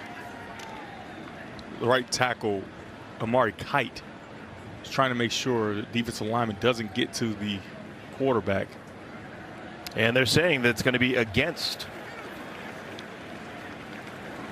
UCF. Yeah. Big number 78.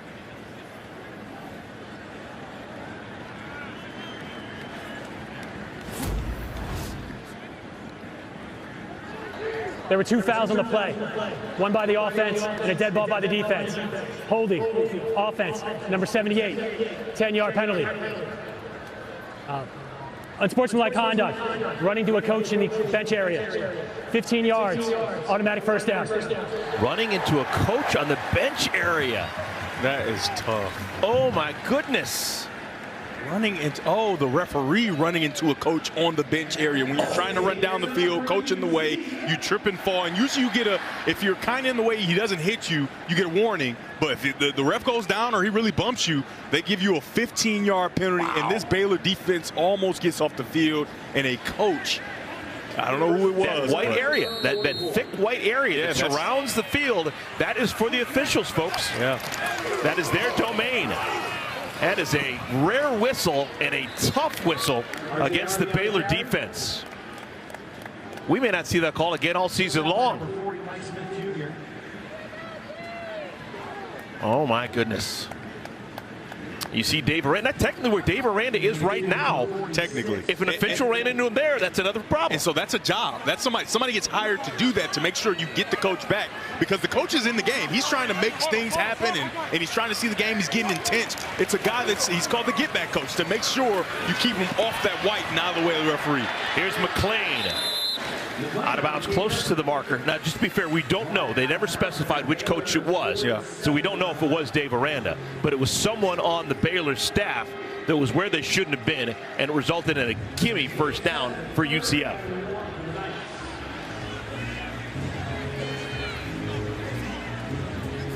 And now they're all back. Kind of. They're definitely back.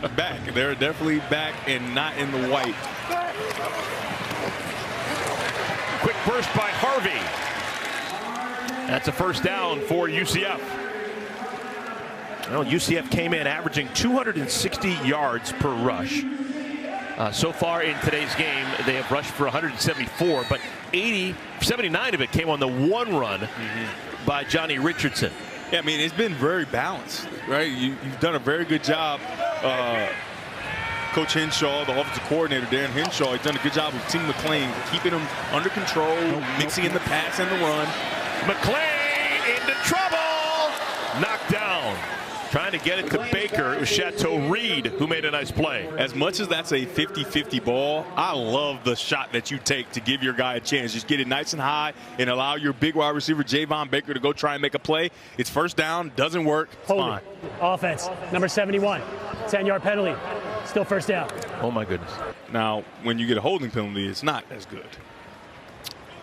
All right, Dev, you want a deep thought right here? Okay, you got the penalty. It's on Grable. Yeah, the big fella, you can see him get his hands behind, and he's pulling. Yeah. I think it's a hold, right? You get those hands behind, you can't expect the referee to see inside your claws and say, is he grabbing him or not? So I agree. I think UCF is going to have the ball longer on this drive than they did the whole game. Than they had the entire first half. Yeah. On first down and 20, this is Harvey. And every UCF fan is just going to look at the clock the rest of the game. You lead by 21, and you want to keep things under control by just keeping possession of the ball. Really, nothing bad can happen, right? Yeah, that's the announcer's dig if I ever heard it. Media you got to make sure you avoid the big mistake, and we'll be back to see if they make that big mistake. Well, we had a timeout for an injured Baylor player. It was Chateau Reed who was taken off to the sideline. It is 28-7, UCF leading Baylor. And already on this drive, 5 minutes and 7 seconds have been used up by Gus Malzahn's offense. 9 plays. Contrast to what we saw in the first half when they had 6:58 worth of possession. Yeah, I mean, that's very lopsided. Well, this is what they want. You get a big lead, you want to just churn out the yards and work on that clock. Second down at 15. McClain. Not much pressure at all. And McClain's going to run it. Easy. And he's tackled quickly. Nice tackle made by Byron Vaughn's. Called his name quite a bit today. One thing you want to see from Timmy McClain, protect the ball. A punt is not a bad play here on third down and long. You do not have to have this. Punt the ball away and allow your defense to play. Catch is made. It'll be a first down. Baker's got it. Javon Baker to the 10. They saw something, went to the line quickly, and capitalized. Yeah, I mean, it's just a curl route. And right here, he's supposed to be getting over underneath this, but he comes forward to play the run, and now he's late getting over there, and there's no chance. Number 28, Devin Bobby, he's been in the middle of a lot of different plays where he has an opportunity to make the play, and he just hasn't been able to do it. Nice job by Javon Baker making the catch and then getting the extra yards after catch, that is. He's over 100 yards. 115 yards on just 3 carries. R.J. Harvey can't make it to the 5. I'm still blown away by the fact that you told me earlier today that the guys who had the face mask with the mouth guard dangling, they actually have 2 mouth guards. One's actually in their mouth, and the one that's dangling is just for show. Just for show, babe. Like Javon Baker right there, he's dangling his mouth guard, but he actually has a mouth guard in his mouth. Well, I know you don't agree with this, Eric, but style points are very important. Well, that's amazing. It's all about the swag. I did not know that. It's all about the swag. You're brilliant. Second down and goal. McClain running out of time. Throws it out of the back of the end zone. I love it. I love it, Eric. And you know exactly why I love it so much. It's coachable. The game a week ago against Kansas State, he was in the similar situation, running around, has a lot of time, and he gets outside the pocket, and he holds onto the ball and just runs out of bounds for a huge loss, takes points off of the board, all that, and then the snowball just continues to roll, and they lose out on a chance to win that game. Be able to not make the same mistake. And when we talked to Coach Malzahn, he said, yeah, that's something that we expect of him, to make sure that he doesn't repeat the same mistakes. And you see there, he's learned from it. Third down and goal. What a drive this has been. To the end zone, touchdown, Townsend. A drive for the ages for UCF. Almost 7 minutes of game time come off the clock. 14-play drive, and they cap it off with 6. Yeah, I mean, outstanding job by Townsend. Just take a look at him here. He's going to go and hook up, and then he's going to find a way to get free, knowing that his quarterback is a guy that can move. He eludes the defender. Touchdown. Backyard football, Eric. Find a way to make a play, especially when you're down in here tight. Things are condensed. Nice job by McClain and Townsend. Second receiving touchdown of the year for Xavier Townsend. And things are all leaning towards UCF.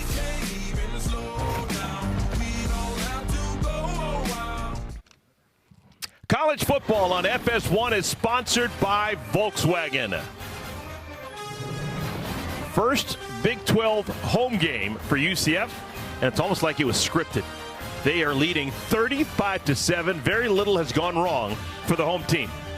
Tim McClain, he is starting now for a third consecutive game, and he has not made a big mistake. Man, he's been so clean. Only completed 6 passes of 11, 143, 2 touchdowns. The rating is impeccable, 223.7. I mean, he has been spectacular and added a touchdown on the ground to boot.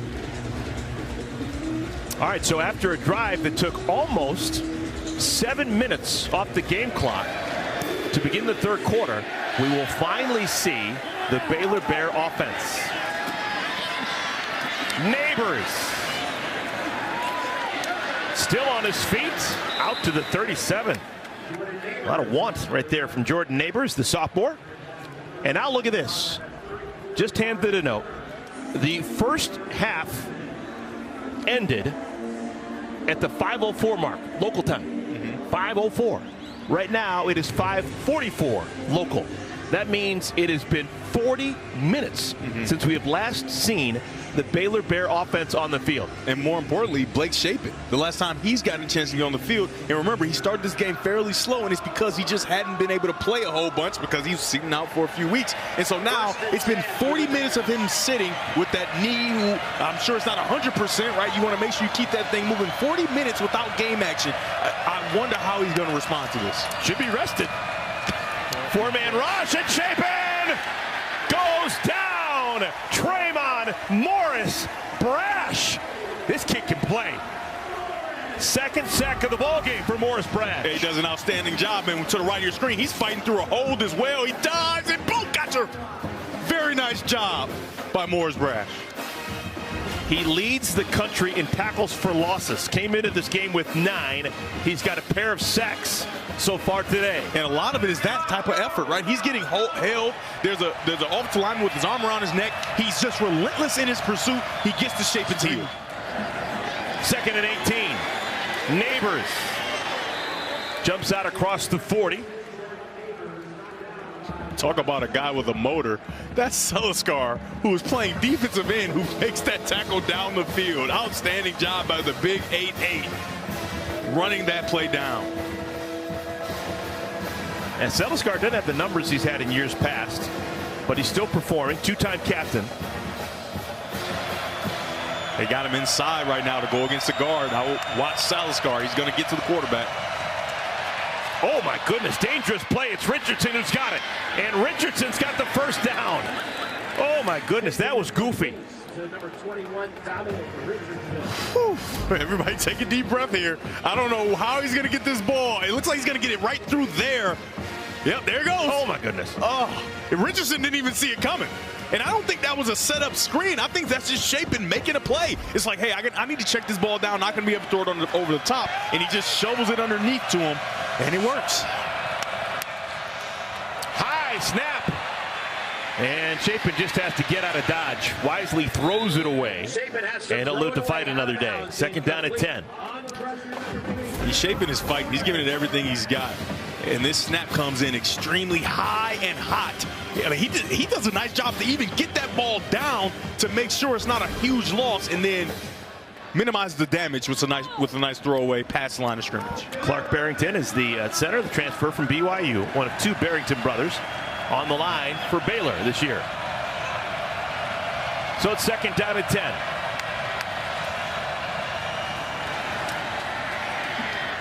Spitting it out in space, this is Matthew Klopfenstein. That's the first collegiate catch for the freshman from Scottsdale, Arizona. And we always known that Jeff Grimes, the offensive coordinator for Baylor, has a thing for tight ends. Absolutely. A lot of tight ends play, and there's the first college catch for Matthew Klopfenstein. I mean, that's an outstanding job by Blake Shapen as well, though, knowing where his outlet is, because there's a lot of trash at his feet, and this UCF defense is doing a great job as they're going to get a wholesale change there to make sure they're fresh to rush the quarterback on this 3rd down. But he does a nice job of finding his outlet. Here, he's going to have to make sure he has a quick decision because they're coming. Designed rollout. It's a different tight end. This time it's Drake Dabney for the first down. They have got 5 different tight ends that they routinely use every ball game. It's a nice job because Dabney does a nice job of riding the defensive end down, and then he's kind of behind Shapen. He's behind the play as Shapen starts to roll out, and so he gets lost by the defense. Nice job. Give him a nice little throw right into his chest. Pick up the first down. Underneath the 5-minute mark of our third quarter. You got one-on-one at top of your screen. I would love a shot here. Little option with Reese. And Richard Reese to the edge. He's got the first down inside the 10. What do I know? I say shot. And Coach Grimes says, we're going to put Seliskar in a bind. We're going to make sure that he has to make a decision. Is it the quarterback or is it the back? Okay, you take the quarterback, and the back hits the edge. Very nice job by Richard Reese. 19 yards for Richard Reese. Reese is knocking on the door of 100. Cam Moore, number 30, was the linebacker who's getting a lot of time today, who was behind and was supposed to be responsible for the back. Shapen on a slant, nobody home.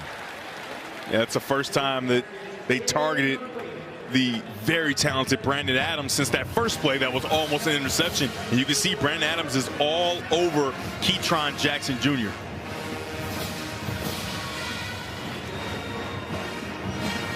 Quiet day for Jackson. Been targeted 3 times, no completions from Shapen. And also no downfield completions or attempts for him to make a play and use that length. Second down. Designed quarterback keeper, and it did not fool Tremont Morris Brash. I don't know if that's going to be called a sack or not, but it's definitely a tackle for loss. I mean, Morris Brash has been exceptional, and a lot of it, he's at the top of your screen there. A lot of it is just his will to get to where he needs to go. He does a nice job of being the edge setter, making sure he sets the edge and doesn't allow Blake Shapen to get outside. It's officially not a sack. That would have been his 3rd of the game, but it is a tackle for loss. Leads the country in that category. He's now got 12. They love to get Monterey across the field. Shapen to the end zone. Dangerous pass, and it's knocked away. Looking for Keytron Jackson. Yeah, Keytron Jackson almost goes up and makes a play, and that's the ability that he has. I wonder why they just haven't given him more opportunities down the field. Obviously, the pressure has been immense from the defensive line, the front 7 of UCF, but they have to find a way to try to get Keytron Jackson Jr. involved a little more. And here we go. We're back with the long snapping of the freshman, Dylan Schaub, who's replacing Garrison Grimes, who actually is the offensive coordinator's son. He was injured earlier in the game on a punt. And this time everyone went as planned. It's a 30-yard field goal for Isaiah Hankins. So Baylor draws a bit closer. Back in a moment. It has been all UCF so far through the first 3.5 quarters. 2.5 quarters, I guess it would be. Is that a better mask for you? Remember that 10 one you didn't like? No, that was no good. The guy's wearing a bucket on his head with a couple eye holes. UCF, first time they had it, they went over 7 minutes here in our third quarter and got a touchdown. This will be their second look at it. We'll have it for you when we come back. Welcome back, everyone. 35-10 is our score. UCF playing their first home game as a member of the Big 12 in conference play. And one of the guys who's been waiting a long time, Jason Johnson, having a historic day today. Not only 10 tackles, which is huge, but 400 career tackles now for Jason Johnson. Tackling machine, just getting guys to the ground. You know, some people just have a knack for getting guys to the ground, and he is one of those people. He's cooling his heels right now. It's the UCF offense on the field. Timmy McClain with a big lead, looking for more. There's a catch by the tight end, Randy Pittman, and the true freshman, his biggest gain of the day. I just love the way they play offense, and they really put guys in a bind with these vertical attacks, right? You use 2 receivers as vertical routes, and then you bring a tight end from in the line of scrimmage and take him late vertically down the field, and he's wide open. He just gets lost in the shuffle. Biggest play of his college career That was a 35-yard gain. McClain again sets up a screen. It's a beauty. Alec Holler. He's got the first down. Wow. They just invited the defenders into the backfield and took advantage. Yeah, I mean, as much as you want to slow down and try to get some time run off the clock, the way you're playing offense, they have no idea where the ball is, and they're killing. And a flag comes down. This is a completion out in space to Chauncey Magwood, trying to get him involved, but there's a flag down. I don't think they had enough guys on the line of scrimmage there. I think both those receivers to that side were off the line of scrimmage. See if I'm right.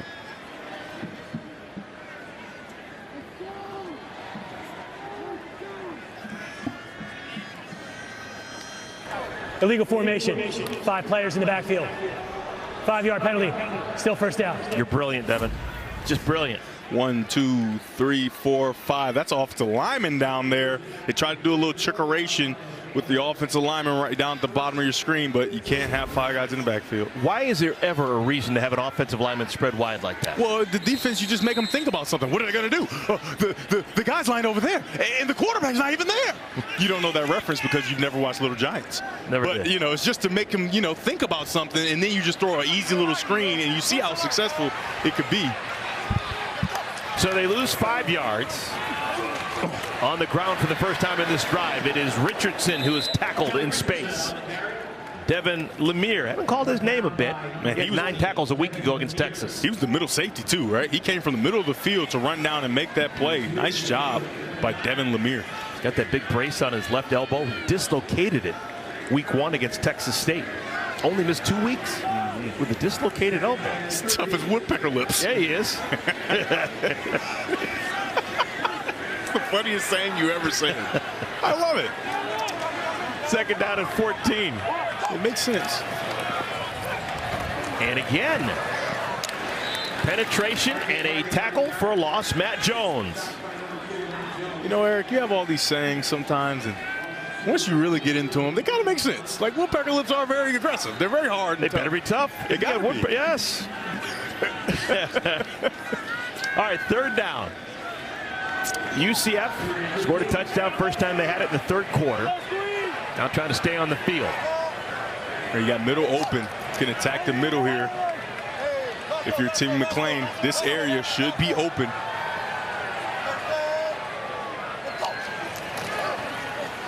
Just a 3-man rush. McClain caught and intercepted. Caden Jenkins. That's the worst throw we've seen today from Timmy McClain. Just kind of threw it up for grabs. And yeah, and as much as, you know, we've talked about the big mistake, let's not make the big mistake, right? He doesn't see anything downfield, right? I would love to see him just pull this ball down and run, right? Go try to make a play there, but he tries to make a play that isn't there. Now, this isn't as damning as it could be. You know, it's just essentially a punt, right? You punt this ball away, you throw the ball down the field. Obviously, the punt might have been a little better or a little worse, whatever the case may be. But this isn't the one that loses you a football game and puts you in position to give this game back to Baylor with you having complete control. So I'm not super mad at that. Would have loved to see him to just take it down and run, maybe get a little closer to attempt a long field goal. so final 37 seconds of our third quarter. Shapen. Pass was behind Monterey Baldwin and almost picked off. Jaira Wilson almost had himself in it. Man, you can just feel that Shapen feels the pressure that he's under. And he's trying to get these balls out quickly, and he's just not able to get his feet set in front of the wide receiver. You can see his feet kind of lying behind the wide receiver, and the receiver's just running past, balls behind. It's tough out there. Reese. This could get him over the century mark. It does. A 100-yard day rushing the football for Richard Reese. He came into this game 29 carries, 125 yards total on the year. Oh, they call a flag. It's going to be holding. Holding. Offense. Number 79. 10-yard penalty. Still second down. Abosele making the start at left tackle. That's the second penalty against him. That's tough, and you know that ball was expected to hit inside, right? So when the ball is expected to hit inside and then the running back bounces it outside, you know, the defender starts to part away, and then as the offensive lineman, you just don't let him go, and that's where the ball, I mean, that's where the holding call happens. Chapin whips it out. This is Richardson. Tackled from behind, and that'll probably be the final play of our third quarter. How many times is Seliscar going to make a tackle downfield from inside the line of scrimmage? Motor guy.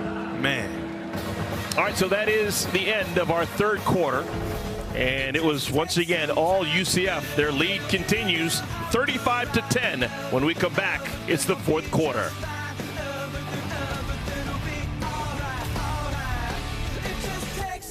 Beginning of the fourth quarter, UCF leads Baylor 35-10 with 15 minutes remaining. Time for today's team comparison, sponsored by Credible, the MVP of loan shopping. Check rates on credible.com today. That's a deceiving number. Man, super lopsided. Usually it's a goal to win the time of possession, but you can see there it has not mattered for Baylor, and it's because that UCF offense has been such a quick strike offense. Helmet comes off late from the head of Monterey Baldwin. And he'll have to go to the sideline. But he does get the first down. So it's first down and 10 for Baylor. That's the good news. The bad news is they're down by 25. They're going to have to play super fast and get a bunch of breaks. Late into the game, Dawson Pendergrass.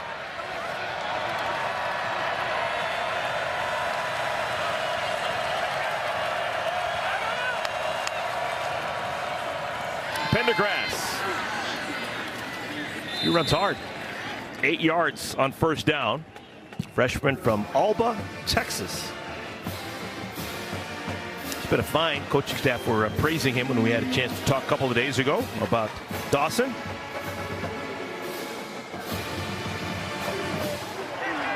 Devin, your thoughts on what we've seen out of Blake Chapin after missing a couple of weeks? I think Blake's struggle. Chapin has a man open. Maybe that'll change your opinion. Long play to Monterey Baldwin. That's the biggest play in the passing game for Baylor today. Yeah, I was just going to say, you got the middle of the field open, so you send the guy through the middle of the field. His struggles have been at the beginning of the game, right, where he had a few open guys on third downs that he didn't convert on, and UCF turned those into touchdowns. That was the issue. But since then, he's done a very good job of controlling the offense, but you're down 21 when you figure out how to start controlling the offense. So that's been the issue, and that's a nice throw down the middle. Injury timeout. Back in a moment.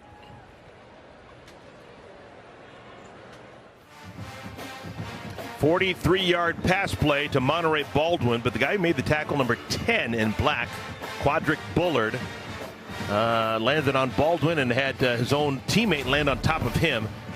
Slowly walked off the field, and now he's being looked at. Yeah, it looks like that friendly fire that you always hate. So first down at 10. Chapin looking to the end zone. And that had no chance in the direction of Hal Presley. Yeah, and if they want to get the ball to Hal Presley, you got to move him to the other side. I mean, Brandon Adams has done an outstanding job at the cornerback position, making sure all season guys just don't have opportunities. Great length.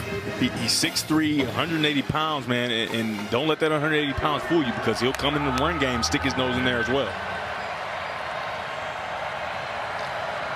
Against most teams, this would be a favorable matchup for Baylor, but 31, Brandon Adams there, has Hal Presley in his sights. They run it. This is Reese. Devin, just curious, you were a quarterback at the highest level. You played in the Big Ten, the Michigan Wolverines. Were there actually times when you would look and see, this guy's a good cornerback, I'm not even going to look in his direction, whoever he's guarding?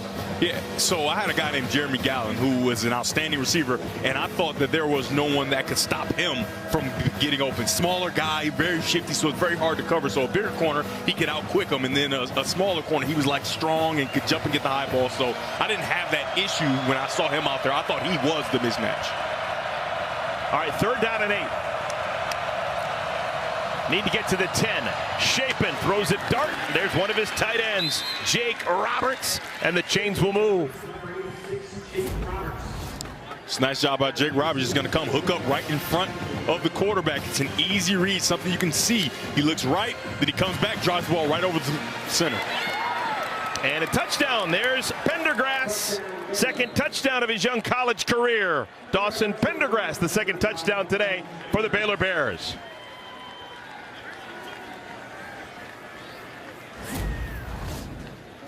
It's a nice job, just inside zone. Find a way to get behind those big offensive linemen. They do a good job of getting to the second level. And once you get to the second level, and especially you're so close down in here tight, Pendergrass has nothing but green grass to run and get in the end zone. And I don't know if this is because maybe the long snapper was injured or just because they want to do it. They're going to go for 2. It is a 19-point game. This makes it 17, which is kind of, okay, I get it. Chapin. Does he have a lane? Lobs it back of the end zone. Touchdown. Keytron Jackson. That's a 2-point conversion, so 8 points that time down the field for the Baylor Bears. Yeah, I think you just got to get as many points as you can. Nice job. Blake Chapin tosses it to Keytron Jackson Jr. Welcome back, everyone. How about that? 10 plays, 81 yards. 2-point conversion was made. It's an 8-point drive. Touchdown for Dawson Pendergrass. Coach can tell us that he's got a bright future, and I'm starting to see it. He looks the part. So Baylor still capable of dreaming. There's 12:38 remaining in our game. They're now down 17. How about an onside kick here, Devin? Why not? Why wait until the last moment of the game? A little surprise onside kick. I don't see why not. Yeah, a low skimmer. A squib. And here comes Johnny Richardson. Absolutely blasted. Alfonso Allen with the special teams tackle. Now the college football action continues. Next, Iowa State's going to take on 14th ranked Oklahoma Sooners, followed by 25th ranked Fresno State, putting their 13-game winning streak on the line against Nevada. It's all right here on FS1 and the Fox Sports app. Of course, Oklahoma quarterback by Dylan Gabriel, former UCF quarterback. Fresno State quarterback by Mikey Keene, former UCF quarterback. Just saying. Well, they're not missing him here at UCF, but this offense today has been exceptional. Running, throwing, doing anything they wanted to against this Baylor defense, but they have to continue. 10 yards per play they're averaging. That's hard to do. It's hard. R.J. Harvey rips off another big gain. Yes, 10 plus more, right? That average isn't hurt by that run. Yeah, there's a chance that both Richardson and Harvey could finish with 100-yard days. Harvey before that run, which was, how long was that? 10 yards? He had 69, so he's now at 79 yards. Richardson is at 87 yards. That time, bottle up. Gabe Hall makes the tackle. Gabe Hall does a really good job of disengaging with the offensive lineman once he sees the running back and kind of stopping him there. Nice job. Gabe Hall is a guy that they expect a lot out of, and they expected a lot of him today. He just hasn't had the opportunity. This UCF offense has been lateral, vertical. They've done anything that they wanted, and he's kind of been rendered obsolete today.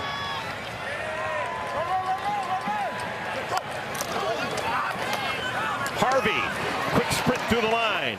Jones jumps on his back. That'll bring up third down. Man, Eric, do you hear the pads popping down there? Yeah. My goodness. This is a violent game, and they are making sure they hit. Interesting. Quickly to the line. Clock should be your friend. McClain, incomplete. So it's going to be a punt situation for UCF. They had exactly what they wanted, and it was a combination of Xavier Townsend kind of jogging out of his break and Timmy McClain not being sure where he's going to be and not a completely accurate throw. That was, I think, both of those guys are going to take responsibility for that one. And I wonder why Townsend slowed down out of the break. He was wide open, and maybe he was kind of trying to sit in the hole and just be wide open for his quarterback. Who knows? But either way, it's a punt for UCF. The punt protector right now for UCF is Paul Rubelt, who is 6'10". And that's a bad punt. Not a good punt. Yeah, McCarthy wants a do-over. And now all of a sudden, the door has been cracked open just a bit. Just a crack. For the Baylor Bears. Absolutely, especially if they could put a quick drive together, find a way to get a quick score here with and Blake Chapin, like, he's come to form, right? He's been the Blake Shapen that we thought we would see at the beginning of the game. As we talked about, we missed a few throws on some critical downs early in the game, and those throws didn't immediately turn to points. But for UCF, they got on offense, they went down and scored, and so you get down by so much early. But since he had gotten down, he's drove this offense down the field over and over again and done a very good job. That's officially a 19-yard punt. So it's 1st and 10, ball at the 45. 5 receivers in the game. Middle of the field is open again. Oh, Shapen goes short to Jackson.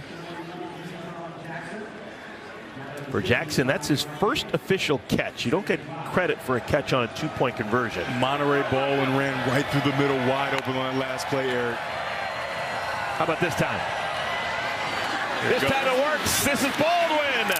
And he's pushed out of bounds at the 16. Yeah, it's a similar play. It just came from the other side. It's like they kind of flipped the formation and got him to the middle area of the field. Blake Shapen finds him, and it's a big game.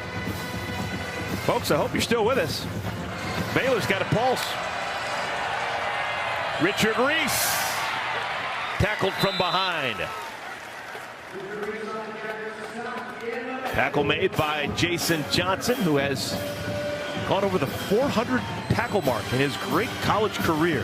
And the freshman Johnny Walker, he also had a hand in that, making sure he got up the field and forcing Richard Reese to cut it back. Second tackle for a loss as a team for UCF. Shapen. Oh. Did he? Wow. Yes, he did. Monterey Baldwin. What a catch. It's a nice job. He goes on kind of this wheel track around and then drops out into it. Really on the field, completed pass. Yeah, it is. Looks like he's got his toe and maybe even a knee down before he's out of bounds. They're going to take a look at it because it is very close, but I think you got a catch there. And that's a nice down and outside throw by Blake Shapen in an outstanding concentration. Really on the field catch of a completed pass. Is that a further review? by Monterey Baldwin. I don't think the catch is in question, just was he in bounds? Yeah, it looks like those feet are, that right knee, I think, hits down before he falls out of bounds there. The securedness, I guess you could say, of the ball is intact. All right, the ball doesn't move around. He hits the ground. And I think that right knee is down just before the rest of the body gets out of bounds. The ball doesn't move. I think we're going to have ourselves a catch here. Okay. Look at the referee there. The referee, he's got great vision on it right down the line. If you let it run through. That's a shot right there. Let it run down. Let it run through. We got the shot, but how about this view, right? The referee's seeing it, right? He sees exactly what needs to happen, so he got it in real time. That's outstanding.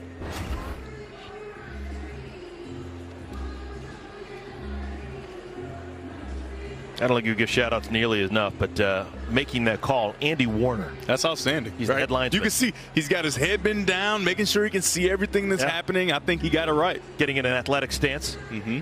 Andy Warner, we tip our cap to you. Wearing that H in the back of the officials' uni. Headlinesman, that's what it stands for.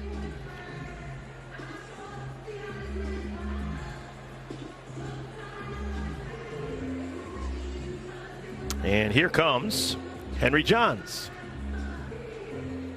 At the further review, the ruling on the field stands. First down. Oh, I didn't give him the respect of saying it's confirmed. Yeah, you would have loved to hear it confirmed, but that's an outstanding call, I think, especially in real time. Everything's happening so fast, and for him to make that call is very good. There's Andy Warner. Good job, my man. You earned your meal money today. So it's first down and goal for the Baylor Bears. No quit in Jeff Grimes in this offense. Absolutely. I mean, he's been steadfast in his approach, staying with the run game, which has really benefited this offense and allowing Blake Shapen to, dare I say it, cook. You did say it. Yeah. He's done a good job. Still a ton of time, folks. We just recently gone under the 10-minute mark of our fourth quarter. Play action. Back in the end zone. It's Baldwin. Another touchdown for Baylor. Oh, boy. Things are getting interesting. It's now an 11-point game. And they're going to go for two again. Some guy in the Blake Shapen family is saying, let him cook! The fake naked pitch is an outstanding play for this offense, and the misdirection works again. Monterey Baldwin. I got to say this. I don't know about this. You're down 11. don't you want to be within 10? What's the point of being within 9? You got a backup snapper, right? You don't want to put that kind of pressure on them. Not to mention, your offense is rolling, and Blake Shapen feels unstoppable right now. Shapen has a man. It's going to work. Back-to-back 2-point conversions. That is now 16 unanswered for the Baylor Bears. Jordan Neighbors catches it in. Let him cook.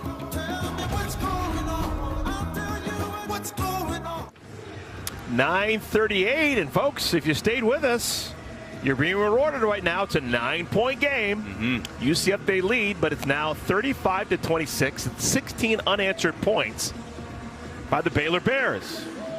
Actually, I'm going to go a little step further. It's actually 19 unanswered points, because remember, UCF scored the first time they had it to begin the third quarter. So a field goal and back-to-back touchdowns with 2-point conversions tacked on after. Now you put real pressure on Timmy McClain to make sure he doesn't have that big mistake. He doesn't give the ball back to Baylor, because they are rolling. Oh, my goodness. And that is not a good start. That is a sharp stick to the eye if you are a Baylor Bear fan. Ball be placed, the 35-yard line, first down.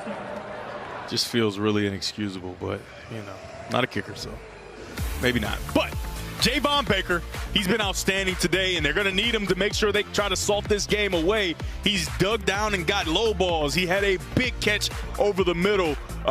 He's been outstanding today, and a lot of it is because a lot of the attention has gone to Kobe Hudson. Remember, he had a bunch of 100-yard games in a row. He was coming in trying to get his 4th, and they've done a good job of kind of taking him away, but Javon Baker has been exceptional.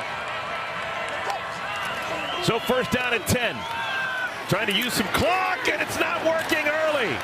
Wow, it's a wonderful play by Devin Lemire to just blow it up. He got the first lick on R.J. Harvey. Harvey made something out of it, but it was blown up by Lemire. I mean, as good as that play was, he still got 4, right? That's the low center of gravity of Harvey. Look at him. He hits the ground, and he finds a way to still go get positive yardage. That should have been a loss. Outstanding job by Harvey, and a nice job of Lemire triggering early. They give him 4. Yeah, he went and got 4 somehow. They give it to the gut of Harvey, trying to get him to the right edge, and that doesn't work. Can't get past Matt Jones. It's third down, and I'm telling you, UCF, maybe they only want one-way play, but they're still really quick to the line. Yeah, Matt Jones is going to get rid of him and get right outside and make this play. Very nice job on the outside there. If you're going to have a 3-and-out, why do it in a hurry? McClain. Offense will stay on the field. That is a big-time throw. Townsend with the catch. Man, this Baylor defense just opened up the middle of the field. They took the safeties and put them on the halves and played that cover 2 defense, and the middle is wide open. Townsend just gets nice and friendly right there, and a nice throw by Timmy McClain. I'd make the argument that's the biggest play of the day so far for McClain. First positive thing that they have done in a while. Middle of the field open. Richardson had it at his hip. Look at Richardson go! That's going to get him over 100 yards on the ground. The spacing of UCF is really hurting this Baylor Bear defense, because once it's open, it's open. There's nobody there in the middle of the field to make sure they stop Richardson. Nice job of him protecting the ball and making sure somebody can't come in with that fist and punch it out. And he's getting called out. He's like, wait, what? I had a great run. I'm not tired. Just 6 carries today for Richardson, 105 yards. Yeah, I mean, he's been outstanding. All right, now they need to get Harvey over the century mark. He's got 89. Harvey in the backfield. He's got it. Still on his feet. Man. For a guy who's 5'8", he is hard to bring down.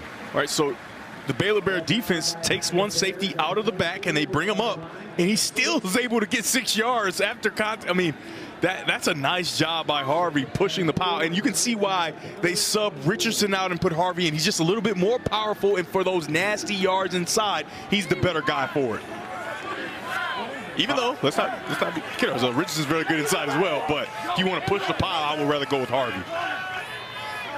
All right, still 10 seconds on the play clock when they snap it. And Harvey takes 2 men to bring him down. It was Jones on the tackle, along with Cooper Lands, who we've talked about quite a bit. Yeah, these guys are triggering extremely fast, getting downhill to make sure they stop this running game, so you at least force Timmy McClain to throw the ball, and hopefully there's incompletions. So it's a loss of a yard, 3rd and 5. And I said incompletions, but the new rule, the clock's going to continue to run there, right? So you get the incompletion because there's still 6 minutes left. The clock is not in the favor of Baylor. And I think UCF, like you said, should slow it down. Oh, Harvey fumbled the snap. No. Look at this. This has got a chance to be huge. Caden Jenkins. He's going to get there.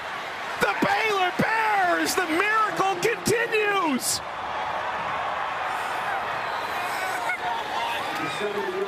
Oh, who would have thought this game was all but over? No longer. A defensive touchdown for Baylor. Yeah, I mean, it's just a fumbled snap. The ball comes, it's a good snap, and you just take your eye off it for a second, and Johnny, or that's the paradigm of what Johnny on the spot looks like. An outstanding job by the true freshman, Caden Jenkins. 72-yard fumble recovery for a touchdown. Both sides now with a fumble recovery for a touchdown. So it's all square, and now they'll go for just the single extra point. And it is a 2-point game. Good golly, Miss Molly. What a ball game. Big 12 has found a home in Orlando.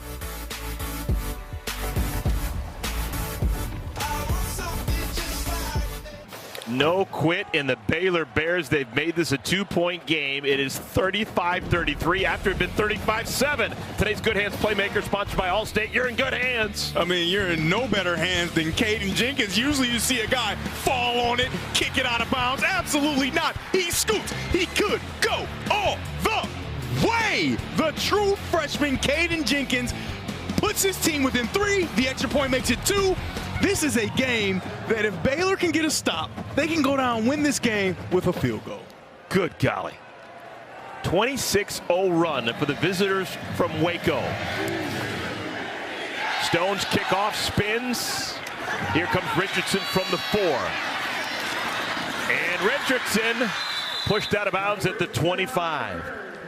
The big plays we've had today, 4 different touchdowns of 65 yards or more. 2 fumble returns for a touchdown, a 79-yard run by Richardson, and a 65-yard catch and run by Javon Baker. 4 massive plays in this game. Fireworks everywhere. All right, so if you are UCF and you have turned it over twice here in the second half, the interception by McClain and then the fumbled snap, I'm assuming you just continue to play the way you normally do, or do you kind of take the air of the ball and try and just run and play power football? You've got to find a way to steal this momentum back. So you have to play the way you play. I mean, they played the way they played up to this point. And the one person we thought would make the big mistake was Timmy McClain, and it just didn't happen. It was a fumble exchange with the Wildcat offense. And so this is a critical drive for UCF so that they can steal some of this momentum back and try to salt this game away. I mean, I don't think they were playing not to lose. They just haven't been able to get things going the way they had it going in that first half. Last 3 drives for UCF ended in an interception, a 4-play drive capped off with a 19-yard punt, and then that fumbled snap that resulted in a touchdown. So not a lot to smile about for the locals. Now the Baylor fans, on the other hand, man, I'm glad we stayed. Yeah, the fans kind of left, the UCF fans, and the Baylor fans are like taking over the stadium. All right, so as an injury timeout, it was Caleb Parker who's being helped to the side. Backup safety for the Baylor Bears. Eric, it's good to see him getting off the field there with a little help. But 21 points, it seems like Baylor was down this entire game.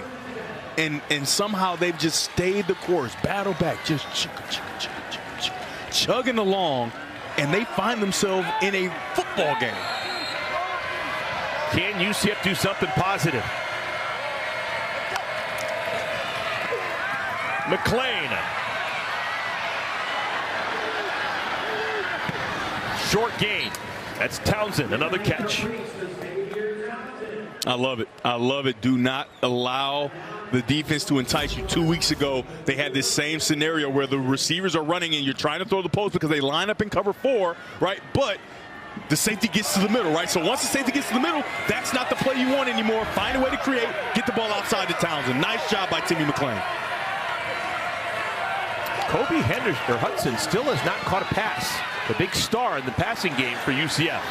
Ooh, that was close to the line of scrimmage. That's going to be a first down. There's a flag down.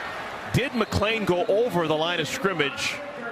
Yeah, before he threw that pass. He's over and then he went back, but he was definitely over at one point when he was trying to pull out of that tackle.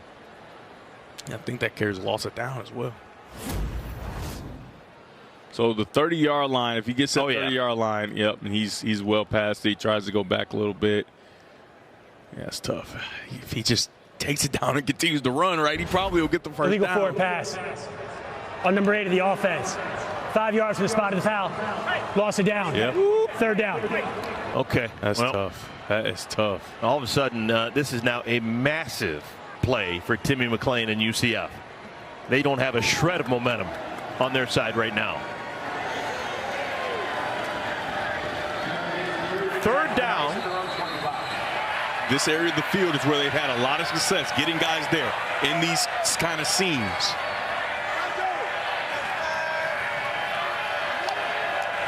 Low snap. McClain, just a 4-man rush. They can't get to him.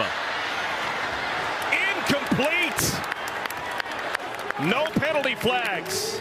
It's going to be a 3-and-out for UCF. I mean, you just got to love the adjustment by Baylor.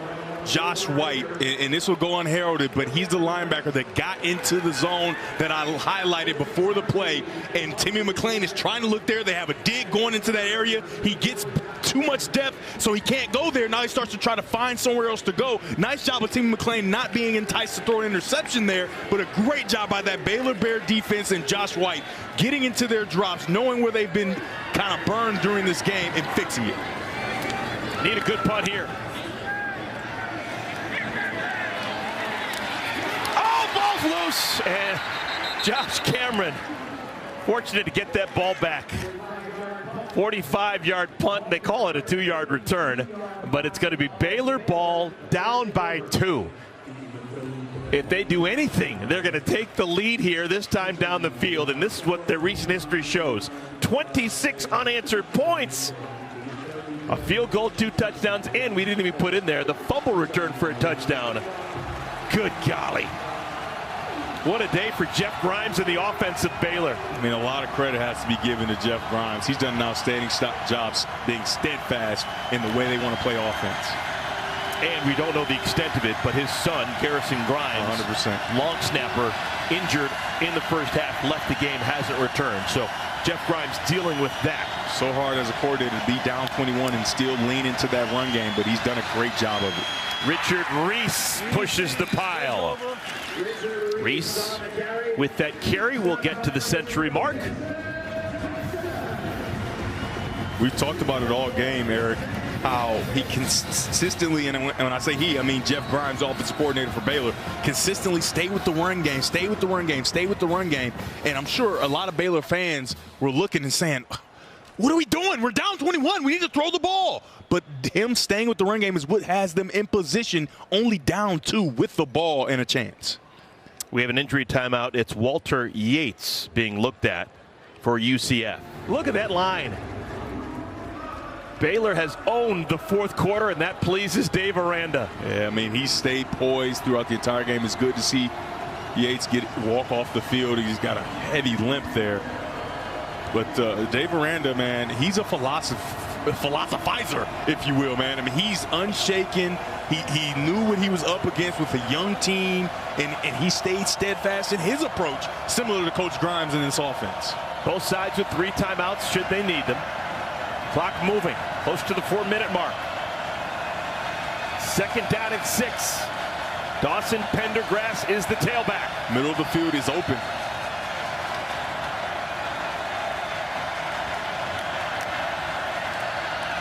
Pendergrass spins out across the 40. He's going to be just shy. It's going to bring up a 3rd down and short. Oh, this is interesting. Again, staying with what brought you here. running the ball, making sure you stay on schedule with these short third down conversions. And what has happened for the most part is you've allowed the ball to be in the hands of Blake Shapen. Allow him to make the decision, whether in the read option game or whatever, or get him out on the edge. Allow him to make the play because he's done such a good job of it all day. True freshman Pendergrass stays in the game. 3rd down and 2. Whoa, look at the kid go. He's got the first down. They found something with Dawson Pendergrass. I mean, the self-scout, though, Eric, everybody on the field thinks you're going to get Shapen on the edge. And the defense thought that as well. They were completely spaced out, and you open up a huge gap in the middle of the defense for Pendergrass to run through. He didn't have to do much. 9 yards for Pendergrass. He leaves the game. Short yardage again. He'll probably be back in.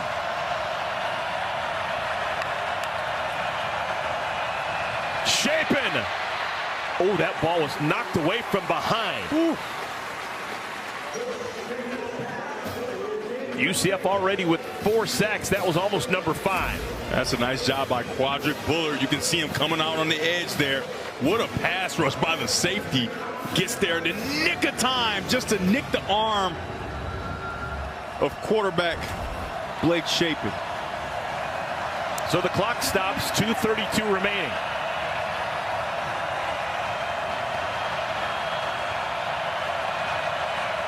Shapen by himself. You got man-to-man defense. It's 0. Little dump out to Baldwin. And Baldwin still on his feet. Baldwin, he's got a chance. Wonderful speed, and he's knocked down. Oh, but they're in field goal range. They are inside field goal range. As good a rush as Quadric Bullard had on the previous play, he wasn't able to make the open field tackle. It's 0 coverage, right? So that means there's nobody back there if you don't tackle initially. Missed tackle after missed tackle, and the receiver, the outstanding Monterey Baldwin, continues to run and puts his team in position. Baylor's long snapper has been out since the first quarter. They don't want to have to settle for a field goal to win the game. Clock moving. 3 on the play clock. They get it off. Pendergrass. Clock will continue to move, and now it's going to be UCF calling timeouts. They want to save some time if they're going to surrender a field goal or a touchdown. First charge, time out of the half. UCF, 30 seconds. They're going to need some time to drive the ball down and get a touchdown. This game has completely flipped on its head. UCF has given up 26 unanswered. They have fallen apart like a $5 lawn chair. Just absolutely disintegrated here in the 4th quarter. And now they're resorting to call timeouts to hope to get the ball back. I mean, this has been flabbergasting, if you will. There's the field goal for Baylor, and then you get a touchdown, and welcome to the party, big number 35 freshman Dawson Pendergrass. And then you got Blake Shapen just cooking, just making plays, and then a little shot to your own foot. Stub your own toe, in the words of Eric Collins. Another freshman. How about the freshman out there making plays? Pendergrass in the run game. Caden Jenkins on the scoop and score. Young guys, that has been the detriment to this Baylor team. So many young guys playing. All those reps early in the season are really paying off here late in this game. 2nd down and 10. Already in field goal range, but remember, Baylor's long snapper is out. One-on-one at the top of your screen.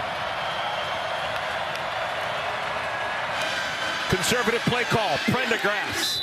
Oh, ball came loose late, able to fall on it. And now UCF, will they call another timeout? Yes, they do. 2nd charge, time out of the half. UCF, 30 seconds. Well, Gus Malzahn knows how to manage a game. Please set the game clock to 1:31. Won a lot of big games. 3-1. Thank you. And he understands the importance of time and potential for one last possession. Ball security is so important here. Like you said, Pendergrass, that ball comes out at the end. He's able to kind of sneak it right back underneath. Take a look in close at Pendergrass as he's getting tackled. Well, the knee was down. Knee was down, but are we going to leave it up to the refs? Remember, you've already been burned because of an arm, right? You want to make sure you have perfect ball security in these scenarios, especially on third down. You've already got the lead, technically, if you make the field goal and everything goes as planned. So ball security is the most important thing right now. Run or pass if you're Baylor? I allow Shapen to throw the ball here, 100%. He's shown that he can be trusted. Get him on the edge or whatever to make sure he makes a decision and make a play. Third down and 7. Play action. Shapen. Oh my goodness, absolutely crushed. He's short of the line to gain. Final charge. Timeout of the half. I mean, UCF, 30 seconds. Oh my goodness. He's short and all that. But if I'm a player on this Baylor football team and my quarterback is sacrificing himself, just coming back from injury, sacrificing himself the way he sacrificed himself during this game, I mean, you can do nothing but respect it. And moving forward, this team, if they come out with a win here, this could be a team to be afraid of, because if you believe in somebody, it's going to be tough for the opponent. All right, Devin, your feet to the fire. 4th down and 2. Field goal. You win the game if you get 2. Your defense has played spectacular. You got 26 straight. Field goal, make them drive it down. Okay. McClain, you trust the long snapper who's never done it at this level before. Well, it's shorter now. Okay. It's a field goal. I do trust. But he's done a good job to this point, right? The young freshman, Dylan Schaub, has done a very good job of snapping the ball and the procedures and all those different things. That is actually not Isaiah Hankins loosening. That's actually Jack Stone, who is the transfer from Michigan State. Oh, there he is. Okay. So Hankins is indeed going to come on. This will be Hankins off the hold from the punter, Palmer Williams. Dylan Schaub is the long snapper. This is a 25-yard field goal to take the lead.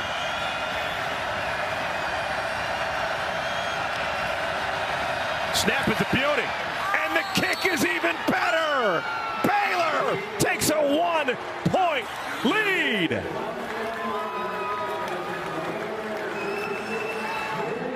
Dylan Schaub, you've earned it today. The backup snapper probably had no idea he was going to be needed, and he comes through with a beauty. True freshman from New Waverly High School in Texas. I mean, his family has to be elated. Oh, my. Now, UCF. The one positive here, it's a lot of bad stuff going on now, but the one positive, you got 121, you don't have any timeouts, but the way your offense runs, you're uniquely designed to make sure that you get the ball down the field. 121 is plenty of time for an offense such as UCF. As we saw early in the game, they had so many quick strike opportunities, but they have got to find a way to get back on track. And if you're Baylor's defense, do not play not to lose. Make sure you continue to come after them and make all the plays you made to get to this point in the game. You can see Jeff Grimes, and you don't need to be a lip reader to say great job. He keeps saying great job to that Baylor offense for continuing to force it. And they should reply to him, no, great job to you, because he was completely unshaken. He's not in the booth, so they get a chance to talk to him coming off the field every single time. So he had to be poised for them to exemplify that much poise on the field and come back the way they have. When was that time you saw a 29-0 run? Woo. All right. UCF still with a chance to get the ball back. They won't have any timeouts. Richardson on the return. Starts from the 8. Richardson pushed out of bounds at the 25-yard line. That took off 7 seconds of game time. All right. No timeouts for UCF, not one. Timmy McClain, what are you going to do? There's been not a lot of pressure this entire game, Eric. He's gotten a chance to kind of play with a big lead for the majority of this game, but now he finds himself in the same position he kind of found himself a week ago with an opportunity to go make this game, win this game. Can he do it is the question. Remember, Kobe Hudson has not caught a pass. Number 2 in black, 3 straight games of 100 yards receiving. Hasn't caught a pass today. McClain, incomplete, 2nd down.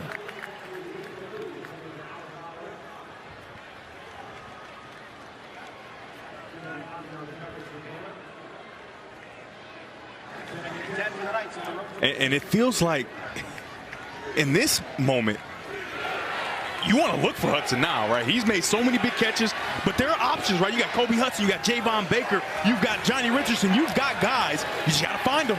Pressure. And the pass over the head of Harvey, who is clearly frustrated.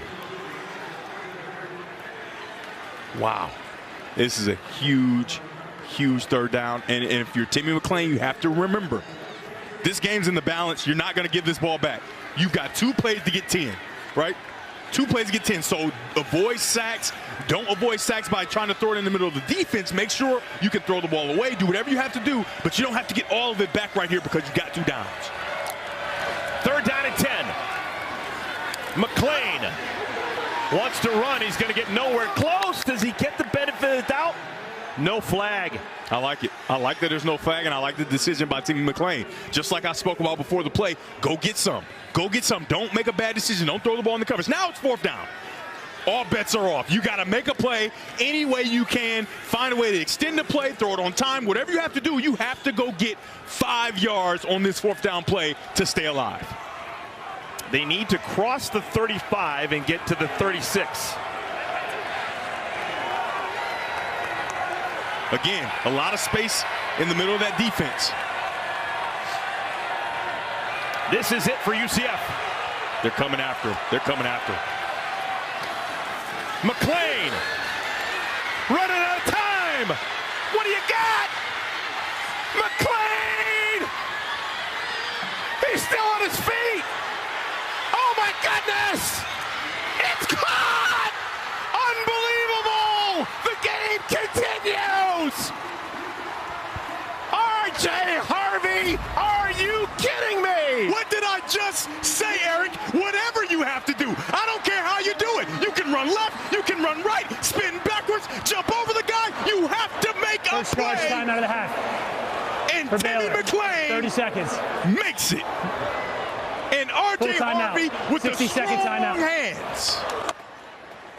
Oh my goodness. How improbable was that? I'm sweating. Am I in the game? Oh my goodness, what an amazing play by Timmy McClain. And then R.J. Harvey, he's a running back with the strong hands to make the play. Whatever you have to do, find a way. Let's just watch and enjoy. Goes left, can't find anybody, back to the right, and Gabe Hall has a chance. So close, but yet so far away, and the straight to get the ball down there. Oh my goodness, what poise, what ability. Remember I said it, beginning of the game, flashes of greatness. Well, what that did do is it took a whole bunch of time off the actual game clock. We're now down to 43 seconds. Remember, UCF does not have a timeout to work with. But remember, you're only going for a field goal here, Eric. You only need to get 3. Obviously, you want to go score a touchdown, but you need to get 3 so you don't have as far to go, and you've got Boomer, who's an outstanding kicker. Oh, my goodness. Almost picked to end the ball game. That was Bobby. Devin Bobby almost iced it. So here, it's a quick, right? And when I mean quick, I mean a short, quick route.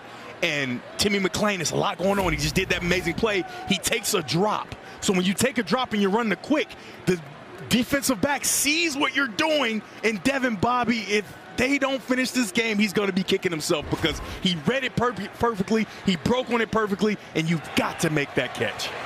2nd down at 10. McClain caught, first catch for Hudson, and he gets out of bounds. That's not enough for the first down, but at least it makes it attainable. Oh my gosh, Kobe Hudson, outstanding. He had enough for the first down with his initial route. The ball's thrown in there. He has to beat the defenders to the ball. The linebacker and the safety are in between him and the ball. He beats them to the ball, makes the catch, and then finds a way to get out of bounds on his first opportunity of the day. UCF down a point. They need a field goal. They've got a great kicker in Colton Boomer. No timeouts. 3rd down and 5. Pressure. Caught. That's short of the line to gain. And the clock is going to keep moving. They whistle holler down, and there's no way for UCF to stop the clock. You got to try to hurry up and get a first down with the quarterback sneak, quarterback power, something, and the clock will stop momentarily, and then you can clock it. You can't clock it now, McClain. Nope. Okay, they run it. There we go. First down now. There's You got to get first the clock. down. Got to get up the clock. You're going to get the clock stopped for a few seconds to move the change. Got to clock it right here. So 10 seconds remaining. 10 seconds remaining, and UCF is not in field goal range now. Or are they? This would be like a 58-yarder? And Boomer may have the leg. You obviously want to get a few more, so all these throws need to be to the sideline, right? Sideline throws, so you got to be able to trust Timmy McClain. You can't take sacks, obviously. You got to make sure this ball is not in play before a first down, and even with the first down, you're pushing it. Obviously, teams practice the hurry-up field goal onto the field. These have to be outside throws, and if you're Baylor, you have to guard against the sideline and force them to throw it inside the field of play. McClain throws it deep. It's incomplete with 3 seconds remaining. All right, now you got to kick a field goal. Now you got to attempt a bomb of a field goal.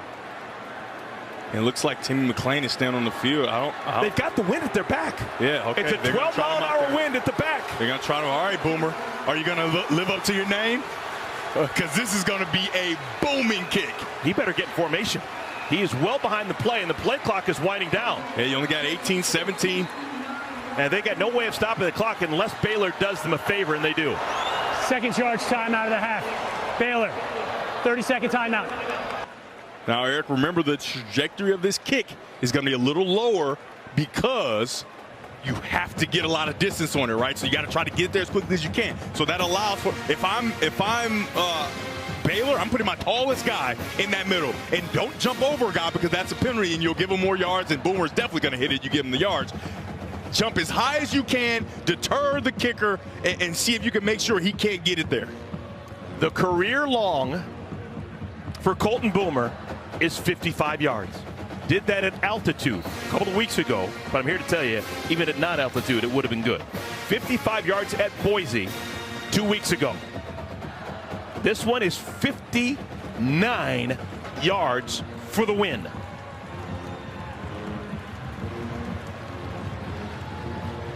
Baylor's got a timeout, but you can't use back-to-back timeouts. So this is going to be it, folks. Will Colton Boomer live up to the name? 59 yards for the win. It's not going to make it. What a win for Baylor! One of the most improbable wins for the Baylor Bears. The largest Baptist school in America, and every single one of their prayers are answered. They come back from a deficit of 28 in the second half to win a ball game in Orlando. I mean, the snap is good, the hold is there, just not enough leg and not enough accuracy either. What an amazing comeback by the Baylor Bears. Blake Shapen in his first start back started the game a little shaky, almost threw an interception on the very first pass, missed some throws, no matter what. Offensive coordinator Jeff Grimes continues to stay steadfast in the run game. Everybody contributes on defense, on offense, freshmen all over the field making plays, and Coach Dave Aranda walks away with a victory on the road. Unbelievable. Dave Aranda's team had just been reeling. And they've lost 3 of their first 4 games, but they didn't stop believing in the second half and win a ball game to go to 1-1 in Big 12 play. Unbelievable. Great game. That was outstanding. Fun to watch. How about that? All right, for my partner, Devin Gardner, I am Eric Collins. Sure hope you enjoyed it as much as we did. It's a Baylor Bears win over UCF. Stick around. More Big 12 action. Iowa State and Oklahoma after this break on FS1.